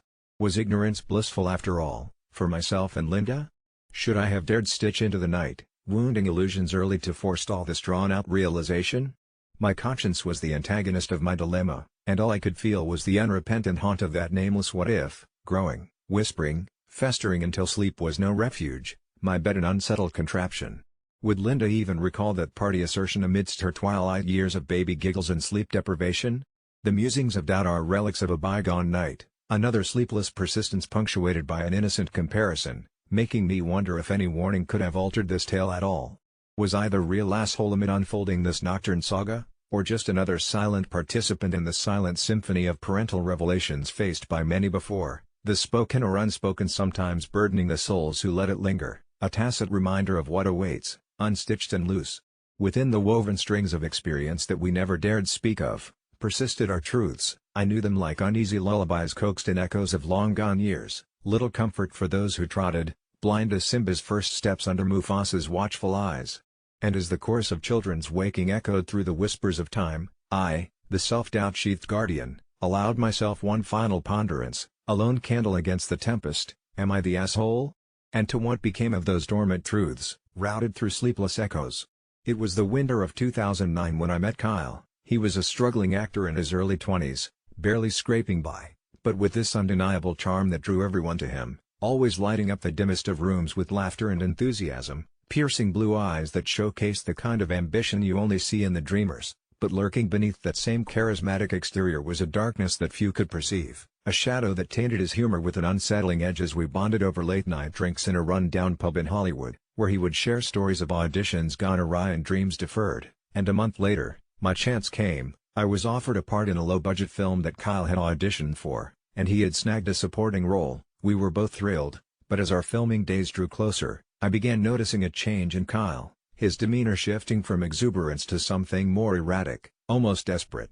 And it was during a particularly late shoot in an abandoned warehouse that I saw it. His eyes were wild, fixated on something just outside the line of cameras, his voice trembling as he spoke nonsensically about seeing them. And when I inquired further, he recounted whispers that haunted him, sinister figures lurking in the shadows. But my joke seemed to lighten the mood, convincing myself it was stress-induced. The absurdity of his claims only made real in the heart-pounding silence that followed, where it seemed I was the only one who couldn't feel the darkness creeping its way into our lives. And as Kyle's big break came with a supporting role in a well-known series, the laughter faded, replaced with phone calls that became increasingly frantic, messages riddled with accusations that people were following him, that they wanted something from him, and I brushed it off as the paranoia of newfound fame. But I should have understood, when someone with such a vibrant spirit suddenly goes dark, it's not simply the burden of fame they carry, it's something far more sinister, a price only he seemed to be paying. So, one night, I decided to pay him a visit,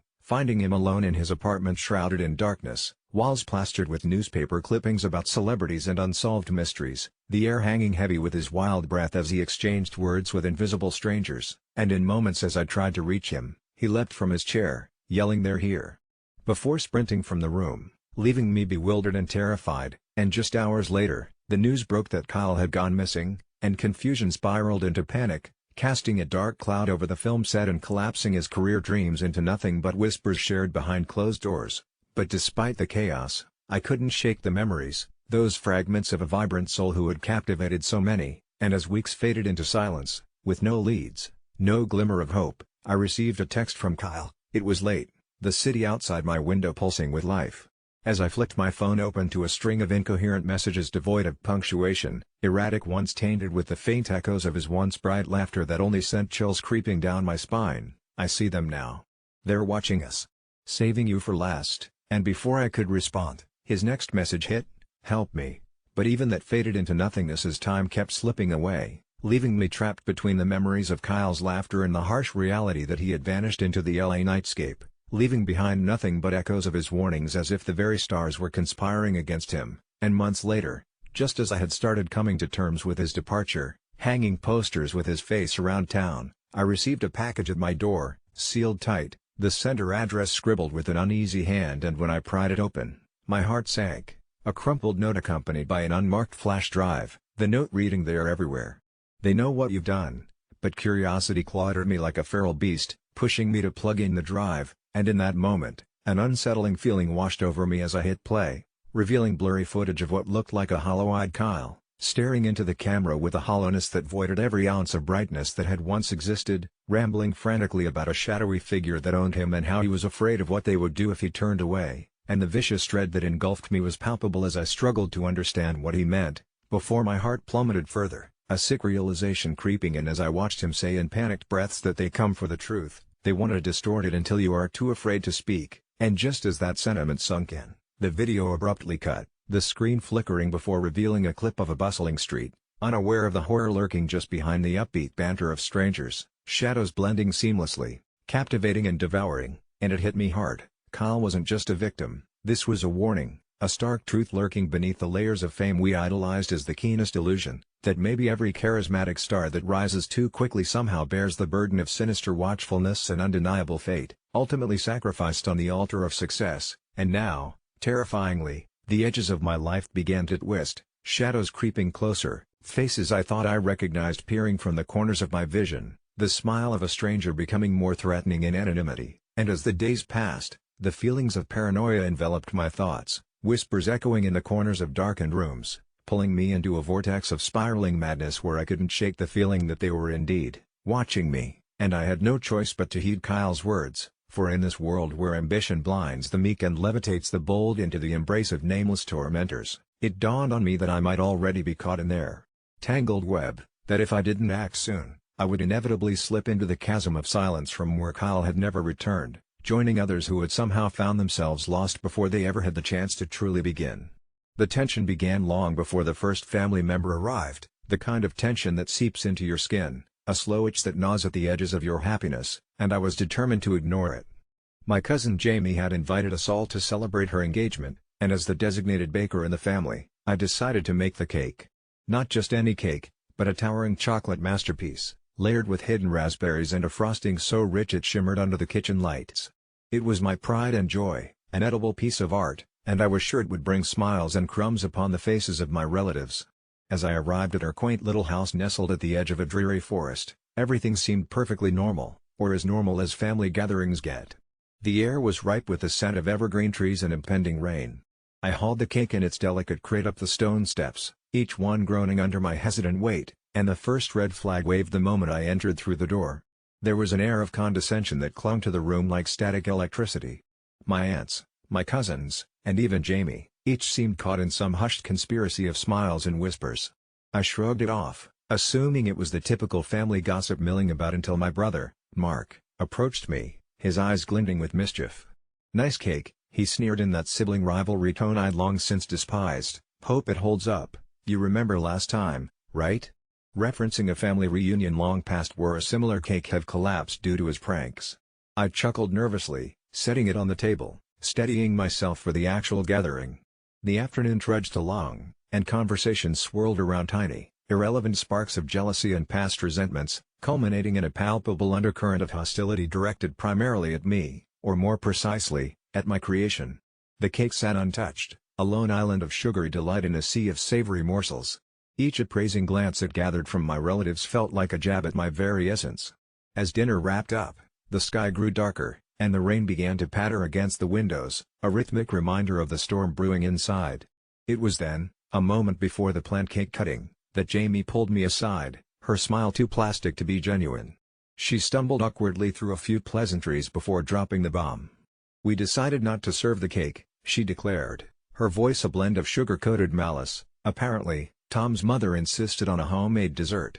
Tom, the aloof fiancé, stared blankly from the kitchen, his mother's shadow looming beside him, a gingerbread witch with a cutting glare.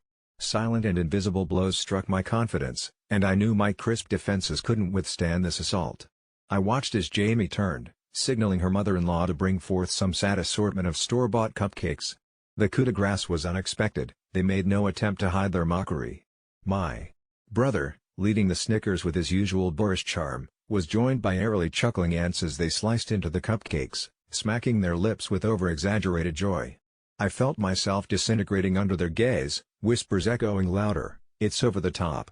Who does she think she is? Some drama at every party." Their words wrapped around my heart, squeezing every last bit of warmth. The impulse to flee surged like a primal instinct, and as if possessed, I moved to the table with methodical precision. A sense of clarity washed over me, One that comes before the storm, a resolve unshakable by the babbling crowd. I picked up the cake, my symbol of joy turned stigma, and walked out. Voices rose in incredulity behind me, but I paid them no heed, their cries as insignificant as the rustling leaves underfoot. The storm outside greeted me as a kindred spirit, the rain mingling with tears unbidden. I stumbled towards my car, the cake precariously balanced in my aching arms. The doors slammed shut, muffling the jeers and accusations, an embrace of pure silence. I drove, hands shaking, the road a ribbon unfolding, leading me away from that den of wolves. Disbelief twisted with solitude, and somewhere amidst that rainy night ride, reality took on the guise of nightmare. My eyes, blurry with rain or maybe tears, caught fleeting glimpses of white figures flitting through the forest lining the road. Ghostly shadows skittered between trunks, their forms long and spider-like, twisting the peaceful woods into something unnatural. I felt their eyes on me, hungry, probing, as if the forest itself had turned against me for my audacious escape. Just ahead, an ancient sign partially swallowed by the overgrowth emerged, a solitary warning, turn back. Yet I couldn't stop. I wouldn't. I had left the gathering with more than just a cake, I had unearthed something deeper, something more sinister hidden among my family. What if this was the price? To always carry the peculiar isolation, never completely belonging? As the car grumbled down the winding path, I realized the forest seemed alive with whispers, each droplet of rain tapping out a melody only I could hear. The figures drew closer, their forms gaining mass and purpose. They beckoned. I pressed harder on the gas, a feeble attempt to escape both my past and the peculiar darkness lapping at my heels. At last, the road opened, surrendering its grasp to the quaint outline of a gas station drenched in the glow of gaslight. It stood alone, an isolated pocket of reality, offering an unfamiliar relief. Pulling into its lot, I breathed deeply, clutching the cake as if it were an anchor. Inside the dimly lit restroom, I removed the box's lid. The masterpiece remained untarnished, a reflection of resilience. I marveled at it amidst the tiles and the fluorescent hum. The cake's opulence brought a hopeful thought, maybe it wasn't about the celebration, but the act of creation itself. And as I left the gas station, dissolving back into the inky night, the forest revealed its secret. It wasn't hollow nor threatening, it whispered a kindness, a reminder that sometimes leaving means surviving. The cake stayed with me, every bit as sweet and defiant. The real journey was in admitting that the past wouldn't destroy me. I work in an office that's exactly as you'd expect, cubicles, a break room with sad snacks, and the faint hum of fluorescent lights that buzz in harmony with the droning complaints of deadlines and projects. Honestly, it wasn't hard for me to become the designated outsider, but that's fine, I've always preferred solitude to social interaction. So, when my coworker, Rachel, invited everyone to her birthday party at her house, I politely declined, dreading the very idea of mingling and pretending to have a good time. Not that I didn't like Rachel, she was kind and bubbly, but everyone knows that parties are just awkward small talk contests, and I wasn't interested in losing. The day after the party, I thought I was in the clear until I stumbled upon a post on AITA, Am I the Asshole?, detailing Rachel's fury over my absence, claiming that someone missing her birthday was the ultimate insult, as though I'd spat in her cake. Intrigued, I clicked on the thread, curious to see how far this had gone, and what I found made my stomach twist. Apparently, I was the top contender for AITA of the year, with everyone from coworkers to internet strangers calling me names I'd only heard whispered in the break room. I found myself the subject of unrestrained judgment as they picked apart my refusal like vultures on a carcass. One comment read, "Honestly, who doesn't go to their coworker's party? It's just a few hours of forced fun." I rolled my eyes. Clearly, this stranger had no idea how exhausting social interaction could be. But what unnerved me was the sheer vitriol laced through their words. Rachel had painted me as a villain, a heartless specter haunting the celebratory joy of her birthday, and it was absurd. I could almost hear her venomous whispers behind every keystroke, the quiet malice coating her words. I tried to justify myself. I worked hard, kept my head down, and brought donuts for the team every Friday. That should count for something, right? But by mid-afternoon, the insistent ping of notifications began to suffocate any remaining sense of clarity. Each one was a reminder that my name was twisted into some fictional narrative where I was the evil, dispassionate co-worker violating the sacred code of office camaraderie. I couldn't sleep that night as I replayed every interaction I'd had with Rachel in my mind, terrified of what she might have said to paint me in such a light. I remember every genuine smile I'd offered her, every casual chat about the latest office drama, and the way she'd laugh raucously as if we were lifelong friends. I wanted to dive back into the comments section and defend myself, But my terror kept my fingers frozen above the keyboard. Was I really that much of an asshole? Then I began to wonder if this was all Rachel's plan, an elaborate scheme to ostracize me, a plot twist worthy of a psychological thriller. The thought nagged at me, burning through my insides. The next day, I arrived at work, and the air in the office felt different, a churning sea of whispers and side glances, colleagues shifting uncomfortably when I passed by, as if I were the specter of some deep-seated office betrayal. I quickly retreated to my cubicle, thoughts spiraling as I replayed Rachel's reaction to my absence, envisioning how she must have expressed her disappointment, perhaps even shedding a tear. Suddenly, retreating into a workplace devoid of her energy felt suffocating. I glanced around nervously, where like sheep, most avoided my gaze, and before I knew it, the break room door swung open, and there she was, Rachel, as bright and vibrant as ever, practically radiating an energy that almost felt palpable. But today, her smile was different, there was something predatory lurking behind it, and it made my heart race in a way that felt dangerously unfamiliar. "Hey you," she called, approaching my desk with a lightness that felt sickening. "I missed you at my party. Everyone was talking about it." She leaned closer, her voice lowering conspiratorially, weaving a tapestry of conspiracies and assumptions that made my skin crawl when she said, "Even Kevin was shocked. He said he thought you were, above those kinds of things." The way she said those kinds of things chilled me, each word laced with a hidden depth of meaning. "Did you catch the post online?" I tried to shrug it off, feigning casualness while a million thoughts ricocheted through my mind, unsure whether I was the audience or the prey. As she continued to talk, I felt trapped, like an animal caught in a snare, unable to escape the clutches of her charisma, far too late to turn back. Suddenly, a coworker hollered from the other side, echoing the very sentiments that made me squirm. "Hey! Aren't you the one who didn't go to the party?" The laughter erupted like a canister of soda shaken too violently, rattling my resolve. The mockery of it all drummed into my ears, echoes wrapping around me, rooting me in place.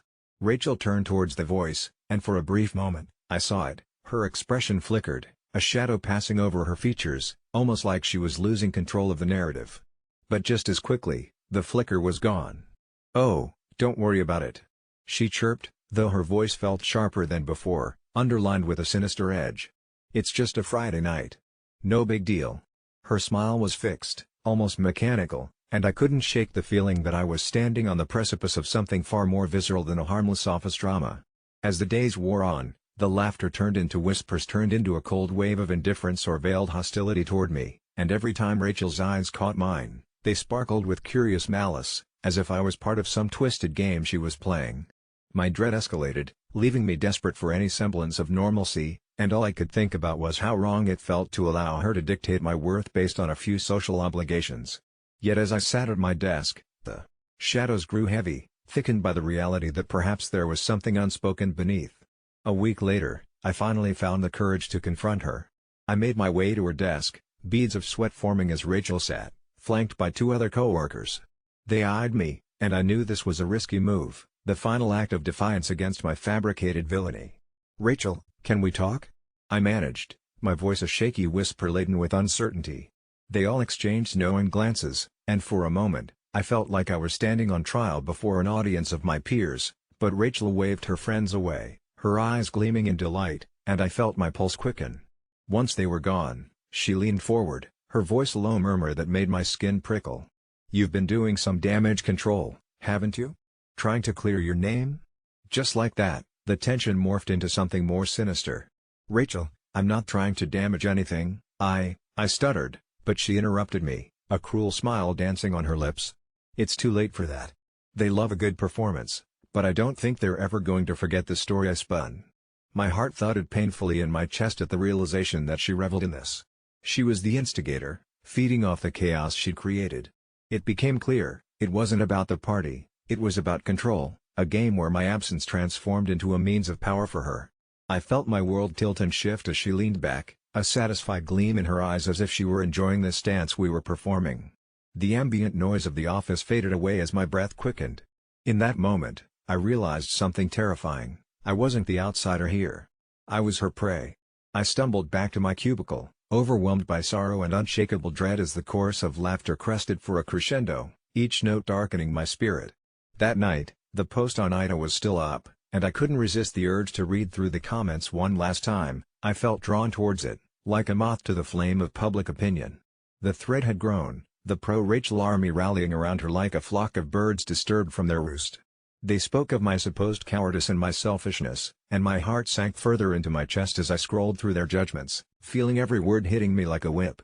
She had woven a beautiful, malevolent tapestry around my name, and the realization made my skin crawl. I suddenly understood this was more than just about her birthday party, this was about the haunting power of perception, of being cast in a role with no chance of escape.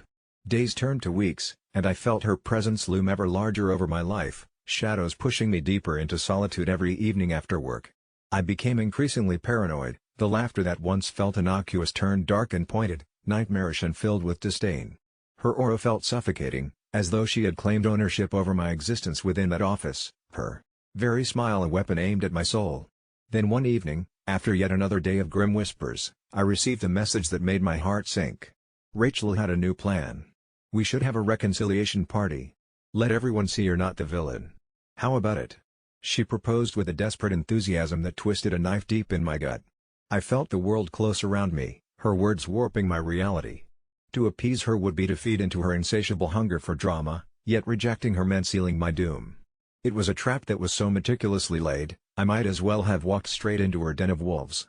With nowhere left to run, trapped in this web of chaos and lies, I reluctantly agreed. The evening of the party arrived, terrible anticipation buzzing through my veins like an electric current. The knot in my stomach only tightened as I stepped into that room, and I was immediately met with glances that held all the weight of judgment, peppered with faux pity. But Rachel flashed that sickeningly perfect smile, and the realization hit me harder than a punch. This was just another layer of her cruel game, and I was but a pawn in her smile. Throughout the hours, as laughter echoed eerily around me, I became painfully aware of her gaze, watching, waiting, orchestrating every moment like a twisted puppeteer. It was no longer about the birthday.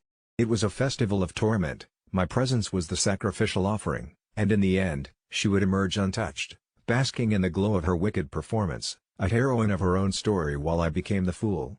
By the end of the night, I had lost track of reality. I felt like I was capturing glimpses of myself in a cracked mirror, fragmented and disjointed, running through the crowd of laughter that felt like a tidal wave crashing upon me. And suddenly, it struck me how easy it could be to step into the shadows behind the laughter, to slip away unnoticed, to free myself from her gaze. It wasn't until a few nights later, as I sat alone in my darkened apartment, that I found the strength to confront the truth. Rachel had bewitched not just my coworkers but also me, long before the party ever became a nightmare. It began confronting the whispers in my mind, the things I told myself. I felt lighter, free from the invisible chains binding me to her distorted reality. I carved my existence anew, keeping Rachel and her venomous smile at bay. The threads unwound from my spirit, and without the weight of her expectations, I embraced the quietude of my solitude. I wasn't the asshole, the toxic cocoon she fashioned around me merely served to feed her insatiable ego. In that silence of the night, I vowed that her story would not define my worth, no matter how twisted the narrative she spun. I never meant to hurt my sister, Rachel. We were always close, two peas in a pod, until I became entangled in a chilling web of secrets. You see, Rachel has always been a free spirit, with endless hobbies and little regard for rules. When she moved into our grandparents' old house, I thought it was perfect for her, a quaint, rustic place on the edge of a small town. But I started worrying when her visits and calls became rare, her cheerful chatter replaced by vague excuses. I was skeptical, sure, but naive enough to brush it off. What could possibly go wrong in such a sleepy town? That was until I found a diary tucked beneath her favorite armchair during one of those rare visitations. It was stained, yellowed, its pages filled with a frantic scrawl I barely recognized as Rachel's. Late one night, curiosity overpowered my guilt, and I read. Her entries were chaotic, spiraling narratives about strange rituals and cryptic symbols. Mentions of someone she called the Keeper and weekly meetings at twilight urged an immediate shiver down my spine. I knew Rachel was dabbling in something perilous, her careless whispers of faith and unseen creatures now heavy with ominous foresight. Desperate to help, I searched her house for clues while she was out. The attic revealed eerie artifacts, bones strung into ornaments, jars filled with an inky black substance. They reeked of decay and something else, something more foreboding. My heart raced as I uncovered a room filled with twisted dolls, their eyes replaced with polished stones, and shackles bolted to the walls. I realized the insanity had roots deeper than I imagined. One evening, I followed Rachel to one of her meetings by hiding in a thicket across her house. Shadows moved unnaturally in the moonlight, figures encircled a pit emitting acrid smoke that twisted into dreams capable of trapping even a skeptic like me. Chanting echoed through the trees, the keeper's voice, a guttural entity ancient and malevolent, commanded her every move. They were making sacrifices, not of animals or any benign offerings expected from old tales, but something way more sinister. I believe they were cultivating fear, feeding on energy gathered through these abhorrent acts. Understanding that the authorities would never believe this without more tangible proof, I stole Rachel's journal, every vile artifact I could carry, and a camera loaded with incriminating images. I couldn't sleep after, knowing she'd notice the theft and react unpredictably. My sleep was snatched by whispers weaving sinister tales and visions of Rachel tangling herself in something unspeakable. Days blended into nights as I wrestled with my decision, lost in the moral dilemma of preserving her freedom versus respecting her autonomy. It was Rachel being clumsy and impulsive that she had stumbled upon something larger, darker than herself. One night she called, her voice charged with dread. "I know what you've done," she hissed, "and now they're coming for you." Her words buzzed with a resonance far larger than the phone lines carrying them. There was no safety net, no one to believe what I had to say. As I hung up, the lights flickered, and my world plummeted into darkness, punctuated only by distant chants that seeped under doors and through walls, circumnavigating locks and no signs. A pungent mist filled my space, urging me to question reality as dawn crept closer. I felt pursued, surveilled, thumps under the floorboard, breath at my neck, hands I couldn't shake reaching from spaces never meant for human touch. I knew she wouldn't stop until she silenced me or pulled me into whatever profane covenant she believed herself tethered to. But this was bigger than us, transcending sibling loyalty. It wasn't just about Rachel anymore, it was about freeing her from the binding choice, the same one she made through ignorance or thrill. I didn't care if she would end up in jail, if they lauded me villain, or if she cursed my name forever. I had to act. I packaged her evidence meticulously and delivered it to every relevant authority, desperate to sever the infernal ties. My final visit to our grandparents' house before bolting town was like walking into a moi. The house felt alive, absorbing light and warmth into a chilling coldness, shadows coagulated in spaces that once embraced peace. She was waiting for me, not with anger, but a weary resignation. "It's too late," she murmured. Behind her eyes, I glimpsed the truth, a sadness older than time, swallowed by its own void. I drove away, the house shrinking in my rearview mirror like a bad dream half remembered on waking. I hope they forgive me someday, those whose lives intertwine with ancestors' secrets, sold to preserve realities beyond their ancestral beings. So, what must I consider? Am I the idiot for meddling, delving deep where I had no sworn oath, or untangling the chains threatening to devour what little spirit remained of my sister? Last year, during a road trip to clear my mind after a rough breakup, I found myself driving through a sparsely populated area of western Tennessee. It was late afternoon, and as I sped past miles of empty fields and dense forest, a flickering neon sign caught my attention, Mildred's Diner. I was famished and grateful for its existence, though something about the place felt slightly off. It sat at a crossroads, as if trapped between time, with a faded silver facade that mirrored the setting sun. There were no other cars outside, but the open 24-hour sign glowed with a welcoming promise of comfort food. My first step inside was odd. The air felt curiously dense, thick with the smell of fried food and apple pie, and the floorboards groaned beneath my feet. The interior was like walking into a postcard from the 1950s, the kind so preserved you'd think it was artificial. An elderly waitress, whose name tag read Doris, loomed behind the counter, her expression caught between a forced grin and a boredom etched over decades of serving strangers. I hesitated, but hunger outweighed my apprehension. As soon as I sat in one of the booths, Doris shuffled over with a menu. Her voice was a rasping whisper, almost drowned out by the buzzing of an old jukebox in the corner playing some forgotten rock and roll tune. I ordered a cheeseburger and a vanilla malt, feeling cliché succumbing to what was probably their signature dish. As she retreated to the kitchen, I scanned the room, noticing the absence of any other patrons despite the plethora of empty tables. Just then, the light flickered, and for a split second, I thought I saw a shadowy figure standing by the door. But when I blinked, it was gone, leaving me unsure if it had ever been there. Nervously, I convinced myself it was a trick of the light or my fatigued mind. While waiting, I glanced around at the photographs on the walls, snapshots of seemingly happy people enjoying meals, but with an eerie similarity, their smiles, upon closer inspection, looked more like grimaces. I felt an odd chill and brushed it off as my imagination. The food arrived quicker than expected. Doris placed the burger and malt in front of me with that same unsettling half-smile. The smell was incredible, enough to push aside my misgivings. The first bite was heavenly, the beef was juicy, the bun perfectly toasted, decadence on a plate. But as soon as I swallowed, an odd sensation unfurled in my stomach. It churned aggressively, a boiling anger threatening to rise into my throat.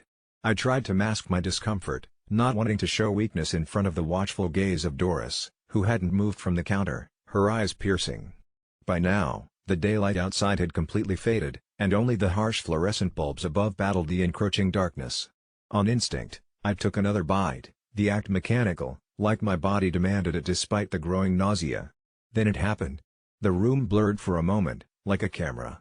Refocusing, and I noticed the previously absent patrons, each sitting at different booths, silent and staring directly at me. My heart kicked like a trapped rabbit, but my body refused to move. Their faces were unnaturally pale, eyes hollow, as if they'd been drained of life. I blinked again in disbelief, they vanished, leaving behind only unease. Panic licked at the edges of my consciousness. I stood abruptly, knocking over the malt which spilled across the table like melting ice cream guts. Doris, still standing, didn't react, but her eyes flicked slightly toward the plate. "Takeaway?" she suggested coolly, her voice now inexplicably resonant in the enclosed space. I declined clumsily, tossing a crumpled bill from my pocket on the table and stumbling toward the exit. Outside, the air was cool, but no less oppressive. The diner seemed to emanate a lingering heaviness. With every step towards my car, the sensation of being watched grew louder, pulsing in my temples. Once inside, I drove off hastily, eager to leave whatever madness haunted that crossroads. Minutes down the road, an involuntary glance in the rearview mirror revealed the diner illuminated not by the billboard's harsh lights but a pale, spectral glow. I shivered, speeding away, dignifying it with no second looks, chasing the notion that in distance I'd find safety. Several hours later, well past midnight, in my motel room, it began. A terrible pain shot through my abdomen, the kind that demands attention, bending me double. The terror of that moment eclipsed logical thought. Morning brought slight relief but unveiled a ghastly discovery: my reflection in the small bathroom mirror was foreign. My complexion had drained to that same unearthly pallor seen in those ethereal patrons. Memories of them flashed in my mind, and panic scratched under my skin, relentless. Desperate, I searched online for any clue, any mention of Mildred's diner. There were no listings, reviews, or even anecdotal evidence of its existence. It was as if it vanished from reality, leaving only the lingering dread that's stalked me since. I wish I had never eaten at that diner, never stopped, never succumbed to the gnawing hunger.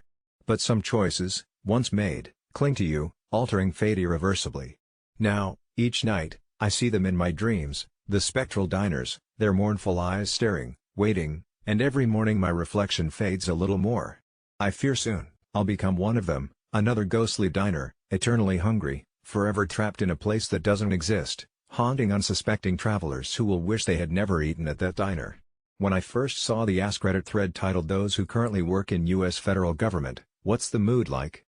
I ignored it. I had my own misconstrued visions of bureaucratic monotony that seemed too cliché, yet there was something in the way people responded that gnawed at the back of my mind, an unsettling undercurrent that spoke more than just the everyday discontent of long hours spent behind trading desks or in dimly lit offices.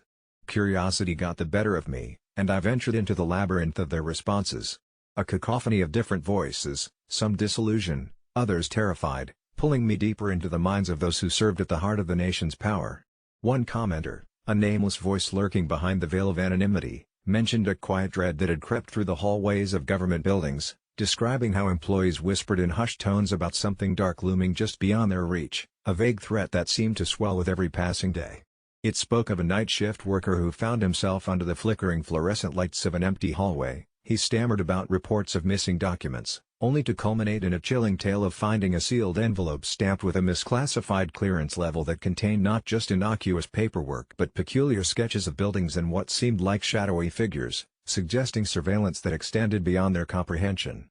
I couldn't shake this voice from my mind as I spent the following days obsessively revisiting the thread, quickly approached by others sharing similar experiences. An intern who claimed she overheard a conversation about a secret department conducting experiments disguised as community outreach, A mid-level administrator warning about frequent power outages that left parts of the building submerged in darkness, only for unsettling whispers to fill the air, as if shadows carried conversations with the unseen.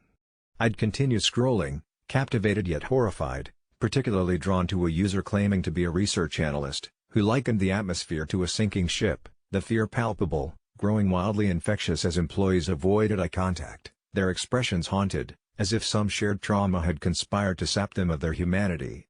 His comments became increasingly erratic, references to a department that never existed, codes that didn't look like government standard, and strange symbols tattooed beneath the skin of government employees who had been chosen to carry out an agenda most didn't understand. Then there was the post that set my skin crawling, describing how, one evening, this analyst found himself working late and stumbled upon a janitor who was tasked with throwing away files from a containment unit. The janitor, face pale, muttered something about the watchers and hurried away, leaving behind a slip of paper with a list of forgotten names, all eerily familiar to the analyst, people who had gone missing under mysterious circumstances, with no official records of their existence. As the days passed, the thread became a rabbit hole where sanity and stifling fear intertwined in a tapestry of paranoia, culminating in a new post alleging that several government workers had started reporting vivid nightmares of a dark arm reaching through the cracks of their consciousness, distorting reality, embodying their forbidden secrets and guilts. Every night they would wake drenched in sweat, with that vague sense of dread seeping into their bones. Mindlessly awakening from these visions where they exchanged hushed whispers in an echoing room that stank of mildew, mingling excitement with dread, feeding the horror but feeling invigoratingly alive, desperate souls grasping for a fleeting reprieve in the heart of a government that had become a breeding ground for the bizarre. I shivered, knowing I should close the thread, but that suffocating curiosity tethered me to the screen, unable to silence the growing doubt as I found my own pulse quickening with every new revelation. Then something peculiar occurred. A formidable user claiming to be an insider dropped a bombshell, a haunting message that resonated deep within me, stating that someone was watching, that they operated from within, disguised as government officials, but were anything but. The existential dread peaked when threads started disappearing one by one, posts vanishing without warning or explanation, leaving only traces in the comments before they too evaporated into the ether, as if reality itself was conspiring to bury the truth. My heart raced, and I could feel the atmosphere thicken, rippling with something sinister.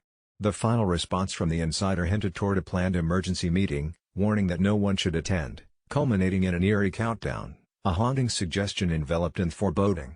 I finally shut my laptop, the hushed whispers of that communal uncovering echoing in my thoughts as I forced myself to sleep, the weight of those reflections haunting my dreams. Yet, moments into the night, I jolted awake to the sound of my phone vibrating insistently beside me. It was a text, simple yet terrifying. Unread number, just a lone message, they know you're reading.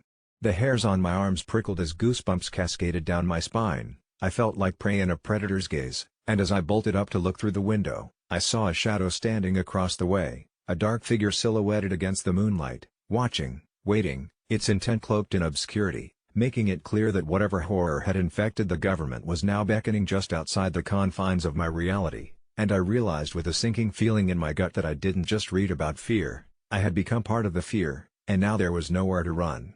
Every Tuesday, without fail, there's a knock on my door at exactly 3:33 p.m. It's an ordinary knock, 3 sharp raps, not too loud, not too soft, just enough to echo through my small apartment, stirring the quiet shadows that cling to every corner. The first time it happened, I thought it was a neighbor, someone needing to borrow sugar or maybe just making an introduction. But when I swung open the door, there was nothing but the chilly stillness of the corridor. No sound, no footsteps retreating down the hall, just the haunting click of the closing door behind me. I dismissed it as a prank, the work of an overzealous kid in the building.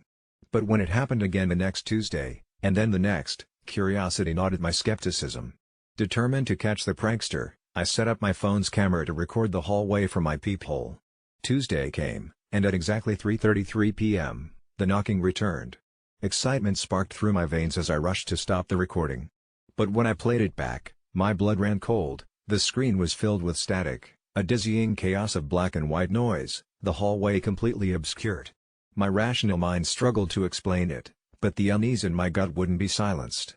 The weeks turned into a pattern, and each Tuesday, the knocks grew louder, more insistent, like an urgency compelling me to action. It became an obsession, and I spent hours devising new plans to catch whatever or whoever was out there. I borrowed books from the library about spirits, apparitions, anything that might hint at the supernatural. Still, they offered little comfort, their pages bleached with speculation and myth, nothing concrete, nothing that could explain the menacing knocks echoing through my life. I tried talking to my neighbors, subtly inquiring if anyone else had heard or seen anything strange, but they only gave me polite smiles and dismissals, leaving me feeling like a madman chasing ghosts in the shadows. On the 10th Tuesday, things changed. The knocks stopped abruptly, silence descending like a thick blanket over my senses. But just as I began to breathe a sigh of relief, the doorknob started to turn, the metal shrieking as if in protest. My heart hammered in my chest, the tingling fear a relentless drumbeat against my ribs. I grabbed a broom, the closest thing to a weapon within reach, and held my breath, armed and ready to confront whatever lay on the other side of the door. With a burst of courage, I yanked the door open, broom poised to strike, but yet again, I was met with emptiness, the leering emptiness of the hallway, stretching out in both directions like an infinite void. It's him. The thought chilled me to my core, and I could feel the shadows wrap tighter around me. I considered moving, escaping the oppressive weight of the Tuesdays that loomed ever closer, but something deeper, an aggravatingly stubborn part of my psyche, insisted that I unravel the mystery. I had to know. The following week, as 3:33 p.m. ticked closer, I prepared myself, armed with nothing more than willpower and fear. I sat by the door, listening intently. When the knocks came, they were different. There was an echo of sadness, an unspoken plea tangled within the rhythm. Against my better judgment, I whispered aloud the question that had lodged itself in my throat. "What do you want?" Silence followed, but the air felt heavier, denser, wrapping itself around me like a tangible presence. Then, just as I felt I might suffocate under its weight, a whisper cut through the stillness, chilling my spine. "Help me." The words seemed to vibrate through the wood of the door, tinging the air with despair and urgency. I knew then that this presence, this unseen visitor, wasn't a threat occupied with malevolence, but rather, it sought relief from something I couldn't begin to fathom. Driven by an impulse to understand, I began leaving messages near the door, scraps of paper, asking questions, silently begging for clarity. Days blurred into weeks as I solicited responses scrawled in desperation. Yet each paper lay untouched, a blank slate, until one Tuesday, when I found a single word scribbled in a shaky hand: lost. It haunted me, the notion of something, someone, lost between worlds, lingering in the corridors of my reality, yearning for a conclusion, a release. I immersed myself deeper into research, growing more isolated in my obsession. The pages of books whispered secrets and posited theories about portals and dimensions, bridges between worlds maintained by unfinished business. Then, I pieced it together. It dawned on me that the spirit had been seeking not just help, but someone who could listen, or perhaps someone worthy of trust to fulfill an unvoiced plight.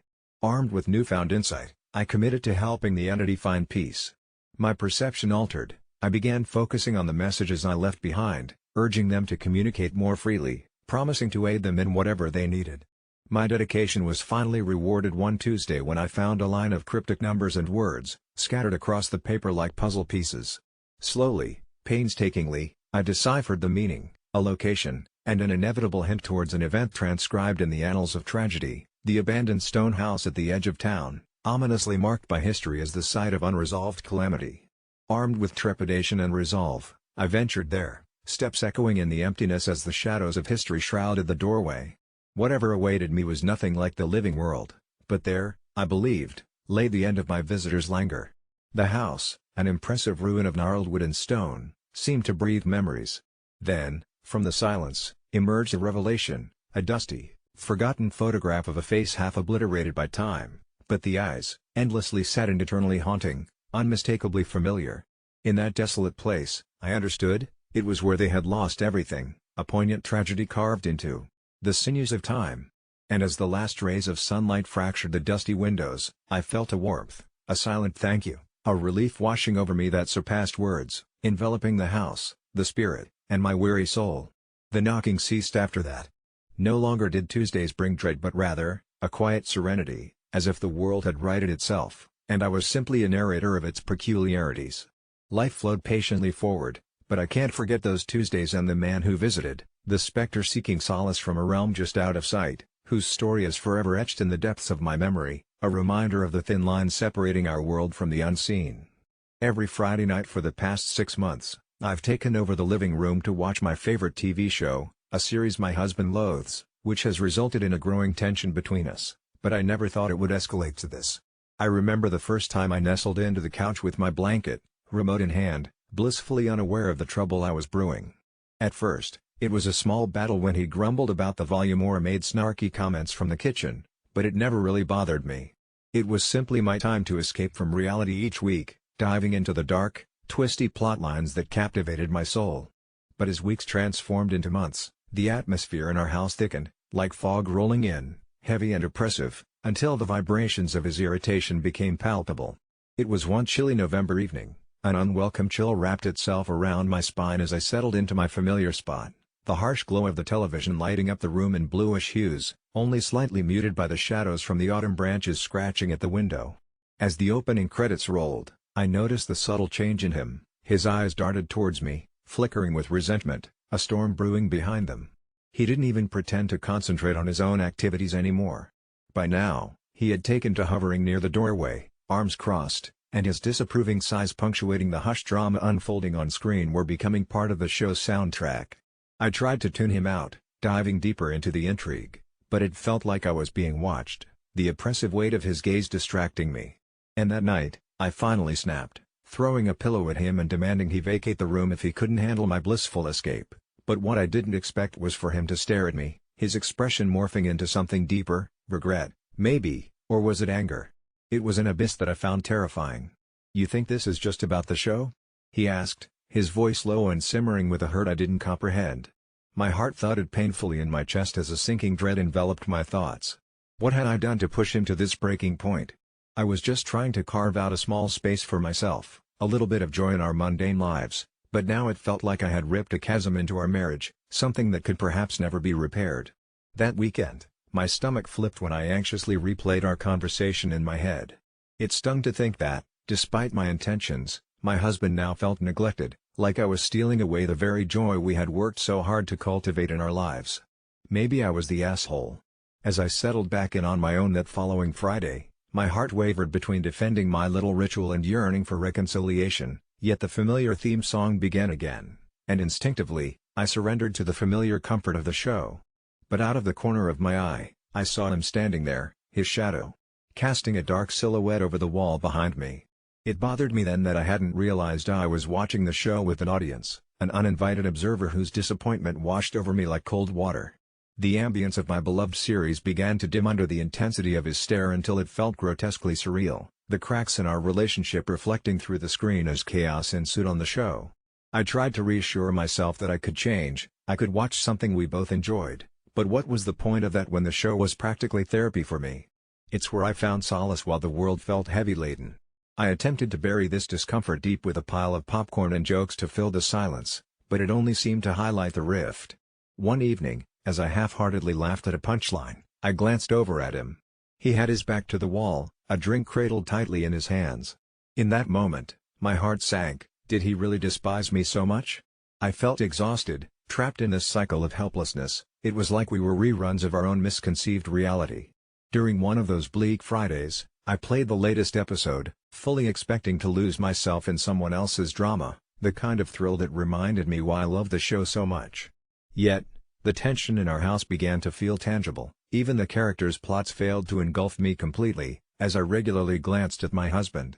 He had crossed his arms tightly, jaw set, lips pursed, and I finally said something like, "You just don't understand," instantly regretting it as his face twisted. "Maybe I don't, but I'm tired of begging for your attention." Those words hung heavy in the air. I was backpedaling, stumbling over myself in a desperate attempt to counter his pain without any rational thought. I realized that I was the one who needed to claim my space, but it didn't feel like an excuse anymore. A few weeks later, he was home late one Friday, and I couldn't help but feel a desperate mix of relief and anxiety. Should I even bother turning on the TV? So I waited, and when he walked through the door, looking weary and weighted down, relief washed over me because I was ready to surrender, if only for the evening.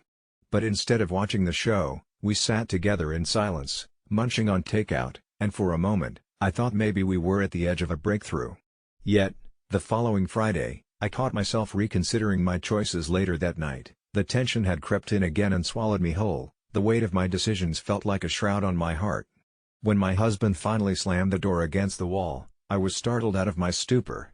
"I can't keep doing this, it's like I don't even exist in our home anymore," he barked, eyes blazing with fury that mirrored the show's own inner conflict.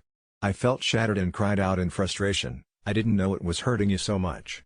But all he said was, "You stole my Friday nights, what am I supposed to do?" And I felt hollow, panicked, and horrified as the floodgates of his pain opened, revealing what I had looked past for so long, his sadness, frustration, and abandonment. A wave of clarity hit me like a punch in the gut. I loved our life together. In the end, it was never solely about the TV show, it had become this fragile symbol of our disconnect, and I was beginning to understand that sometimes sharing space also means sharing the screen. I cried, the kind of sobbing that felt like it was breaking something deep inside, and as I stared into his eyes, I realized maybe I wasn't the true asshole after all, but I might have brought this chaos upon myself unknowingly, and now, as we sat among the wreckage, I longed to repair it. I reached out for him as fear gripped my heart and whispered quietly, "Can we watch something together?" And as we shared a long, tense pause, he finally stepped closer, and against the noise of the swirling chaos surrounding us, it felt like we were inching up from a dark abyss. I craved this connection, and maybe then, together, we could find our way out, not just from the devastating weeks behind us but into a future where we learned to share the love for TV without losing what truly mattered. The shadows in my family grow long and twisted as I recall the last time I defied them, choosing solitude over so-called familial unity, flaking on what they called a family vacation that ended up being a descent into something I can barely comprehend. It started when my parents, with their forced smiles and travel brochures spread across the kitchen table, announced a getaway to some remote cabin deep in the woods. Their enthusiasm was palpable, but so was the underlying urgency I couldn't place, as if this vacation was less about relaxation and more about ritual. I had my plans, work deadlines piling up, and frankly, the idea of a cabin retreat without cell service seemed more isolating than de-stressing. You don't say no to my family, not unless you want to deal with the cold disdain of being that child who ruined things. My older sister, Mara, immediately jumped on board, her eyes glinting with excitement that felt more feigned than genuine. I held my ground, stating firmly that I wouldn't go. "Am I the asshole for wanting to stay home?" I asked, hoping for some show of support, but instead received the usual side eyes and muttered agreements that family is everything. Surprisingly, the trip went on without any further protest from them, and as they packed up the old SUV, an eerie silence fell over the house that seemed to echo with an absence rather than tranquility. For the first time, I was alone in the family home, basking in what I thought would be a peaceful reprieve. However, the quiet soon became oppressive, a buzz in the back of my mind that kept reminding me of countless unsaid things. On the third night of their absence, my phone buzzed repeatedly, texts from Mara. Her messages were garbled, almost as if they'd struggled through layers of static, but the fragments I managed to piece together painted a chilling atmosphere. "Something is wrong here, not what it, Mom and Dad, strange rituals." The words dissolved into incoherence. Chilled by the cold grip of unease, I tried calling but the calls always failed, no service, no connection, just a mocking beeping.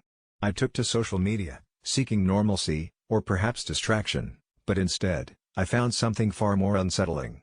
Posts from friends, acknowledging my family's trip, asking why there was something off about the pictures Mara posted. I hadn't accounted for social media. She had uploaded photos that at first glance seemed typical: trees, a lake, our parents, but a closer inspection clutched my heart with an icy hand.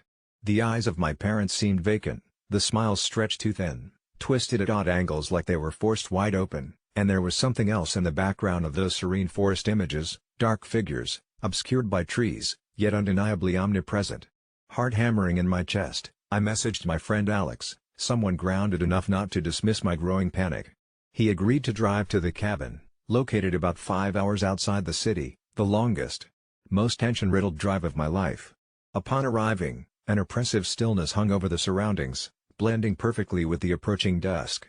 The air was thick with the scent of pine and decay, and I found my family's SUV parked but oddly crooked, keys still in the ignition. Every instinct screamed, urging me to turn back, but Mara's incomplete messages were a beacon pulling me forward. The cabin door swung open with an eerie creak that shattered the silence like glass. Inside, it appeared abandoned in haste, bags haphazardly thrown, a chair toppled over. It was then Alex noticed something taped to the wall, photos, dozens of them, depicting what looked like a celebration: masks, torches, And those scarcely dressed figures from Mara's photos, enacting what appeared to be ancient rituals right here in the supposedly serene cabin. The final shot made my heart stop, Mara front and center, surrounded by these strangers. Her eyes screamed of fear and betrayal, as if she knew her place a scapegoat in some unholy rite. I stumbled back, nausea rising. We had to find them. Just as panic set in anew, the forest outside seemed to awaken, distant chanting carried by the night breeze. Our flashlights cut through the darkness in slicing ribbons, each movement not revealing what we sought but rather heightening the shadow's grasp.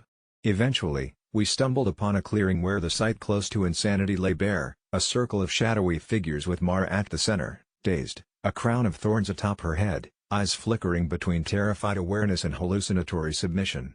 My parents stood among them, faces eerily calm, void of recognition as I called out. My voice, a desperate echo swallowed by the forest, broke whatever ritualistic trance held them. For a moment, reality seemed to shudder, vibrating between ancient impulses and modern consciousness. The followers, once shadows, dissolved into the darkness, leaving only my family, visibly shaken and confused, as though waking from a nightmare. The morning came harsh and surreal, colors too bright, yet the night's horrors refused to fade. No one spoke on the ride back, the air thick with unspoken agreements never to speak of this, to question what indeed happened, what we had become a part of, knowingly or not. As days turned into weeks, I still couldn't shake the feeling of being watched, especially during twilight, where the setting sun made the shadows long and twisted once again, reminiscing of their untold rituals. And every so often, a garbled text from Mara would arrive, warning, or perhaps reminiscing, "It's not what it seems, always watch." Now, when friends ask why I didn't join the family vacation, I just give a wan smile and change the subject. Do they think I'm the asshole for skipping out? Perhaps. But deep down, a haunting part of me whispers that I narrowly escaped something only hinted at in my nightmares, and as shadows stretched long, I wonder if it was truly by choice, or some darker, primordial calling thwarted only by my absence. For as long as I could remember, my father insisted our house didn't have an attic. He would repeat it like some kind of mantra, his face etched with an urgency that sent shivers down my spine, but I knew he was lying. It started when I was 8 years old, the time we moved into that creaking relic of a house on Maple Street, with its peeling paint and sagging roof, a place that seemed to groan with secrets. The first day, as I played in the living room, I glanced at the ceiling, noting a small hatch nearly hidden behind the clouds of cobwebs, and curiosity gnawed at me. "Dad, what's up there?" I asked. He shot me a wary look, his eyes flickering like candle flames, and he said, "Nothing. It's just for the roof." But I didn't believe him. Every night after that, in the dead hush when the world outside melted into darkness, I'd hear it, soft scratching, like nails on wood, a tender, persistent sound that unraveled the already fraying edges of my courage. I would lay there, wide-eyed, listening as the scratching morphed into whispering, syllables that cascaded through the air like incense smoke I could not grasp, words twisting and folding into one another.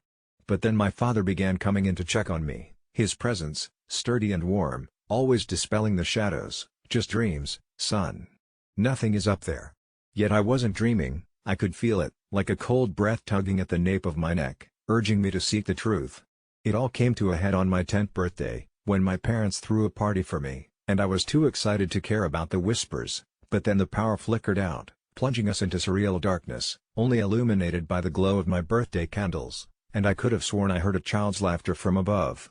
My friends giggled nervously, while my mom tried to keep the atmosphere light, but my father's face betrayed him when he glanced at that hatch, his mouth drawn tight like a coiled snake. As the wind howled outside, I found the courage to speak. "Can I go up there?" Laughter died in the room, replaced by silence tinged with fear. My dad's hand shot out, gripping my shoulder. "There is nothing up there, I promise." But the words felt hollow. That night, while my parents were asleep, I could no longer quell the rising tide of curiosity. Armed with only a flashlight and shaky breaths, I tiptoed to the hallway, the wooden floor protesting at every step, waiting, anticipating. My heart thudded like a war drum, echoing in the quiet of the dark, as I reached the wooden ladder that led to the attic hatch, my hand trembling as I pushed it open. The smell of old dust and stale air greeted me, and the beam of my flashlight cut through the darkness, revealing the cramped space filled with old boxes and cobwebs. My pulse quickened when I spotted a shadow moving in the corner, a flicker that wasn't the dying light, and just as I pointed my flashlight in its direction, it vanished, replaced instead by the eerie silence that seemed to drum in my ears. I swallowed hard, forcing myself to explore, knowing I had to unearth what my father kept hidden. As I rifled through boxes, I stumbled upon a collection of family photos, but they were all wrong, faces smiling that didn't belong to us, unfamiliar eyes staring back at me, a barrage of images that felt like a twisted version of our lives. Just then, a soft whistle cut through the stillness, sharp and sweet, coaxing me further into darkness. It beckoned like a ghostly lullaby, and I found myself drawn to the far wall where the light flickered, shadows dancing like marionettes under my gaze. I leaned closer, realizing there was a door I had never seen before, cracked open slightly, emitting a warm, inviting glow. The whispers grew louder, and my heart raced. I could almost make out words now, a tugging sensation instructing me to come closer, to open the door. At that instant, I heard my father's voice echoing through the attic, "You're not supposed to be here," but it wasn't a warning, it felt more like desperation, like he was trying to protect something behind that door. When I turned to leave, I could feel his presence behind me, the weight of his fear pressing down like an iron chain, and in a spiral of instinct, I bolted for the door instead, flinging it open to reveal a room unlike anything I had ever seen. It was a decayed museum, walls lined with decades of dust-covered trinkets and memories that didn't fit together, a child's playroom with ancient toys that seemed frozen in time, and in the corner stood a mirror, cracked and discolored, reflecting images of azure skies that felt hauntingly familiar. I looked into the glass, and I saw a lonely child waving back at me, but it wasn't me, it was me as I was at age 5, hair tousled in the wind that didn't touch my skin.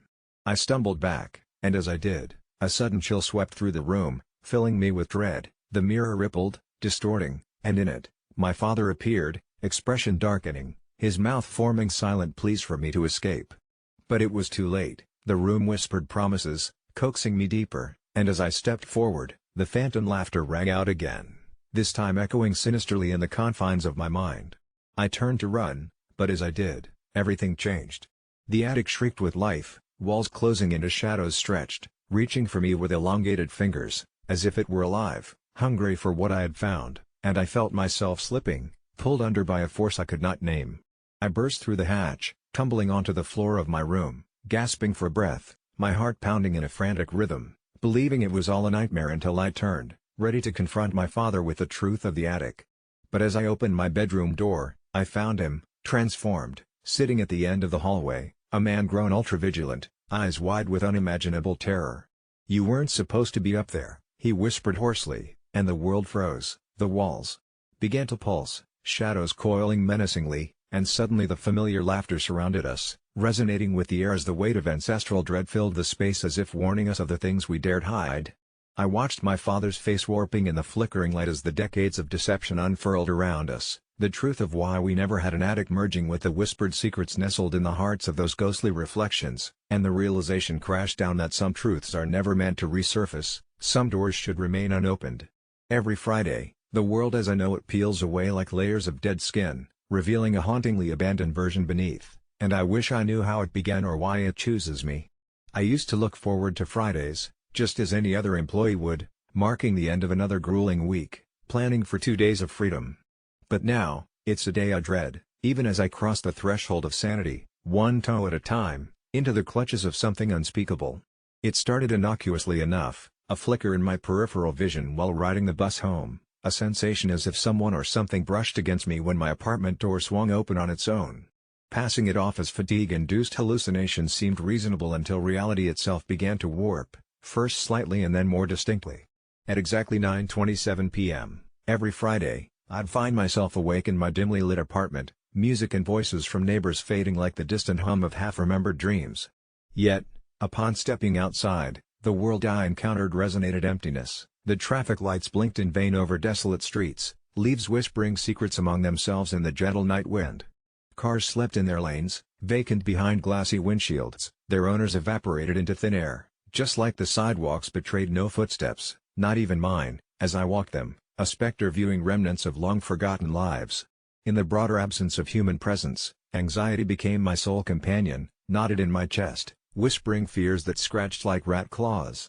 Modern ruins they were, not from lack of maintenance but devoid of the chaos that once defined them.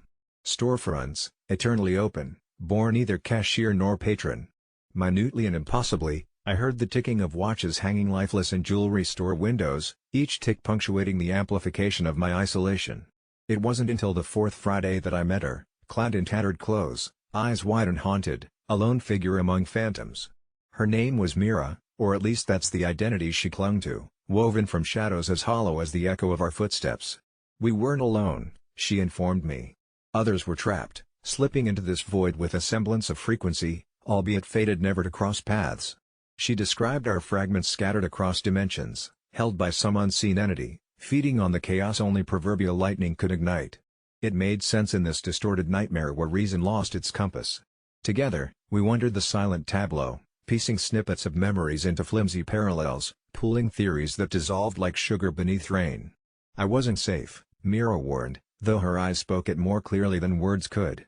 My presence here was neither random nor an anomaly destined to dissolve. I was caught in this twilight hour, where time folded and twisted, and not all who trespassed emerged unscathed. Still, week after week, a magnetic pull dragged me into this barren reality, and I found Mira. Wherever I left her, as if she had never moved an inch, like a glitch in a game I couldn't escape. Mirrors taunted me, their reflections lied, showing hints of other versions, a gasping, tortured visage bleeding into my own in time-lapsed anguish. An unfathomable need coalesced into action. If this world mirrored my own, perhaps the solution lay in undoing the tether binding us. So we wandered, purposed by fragments of hope, in search of a key hidden beneath layers of mundane existence. I stole glances at street signs, cryptic messages bleeding subtle clues, half-dreamt déjà vus whispering interpretive truths. Mira insisted we'd find a door, a rift through which we could sever the ties binding us here, even as every step challenged our resolve.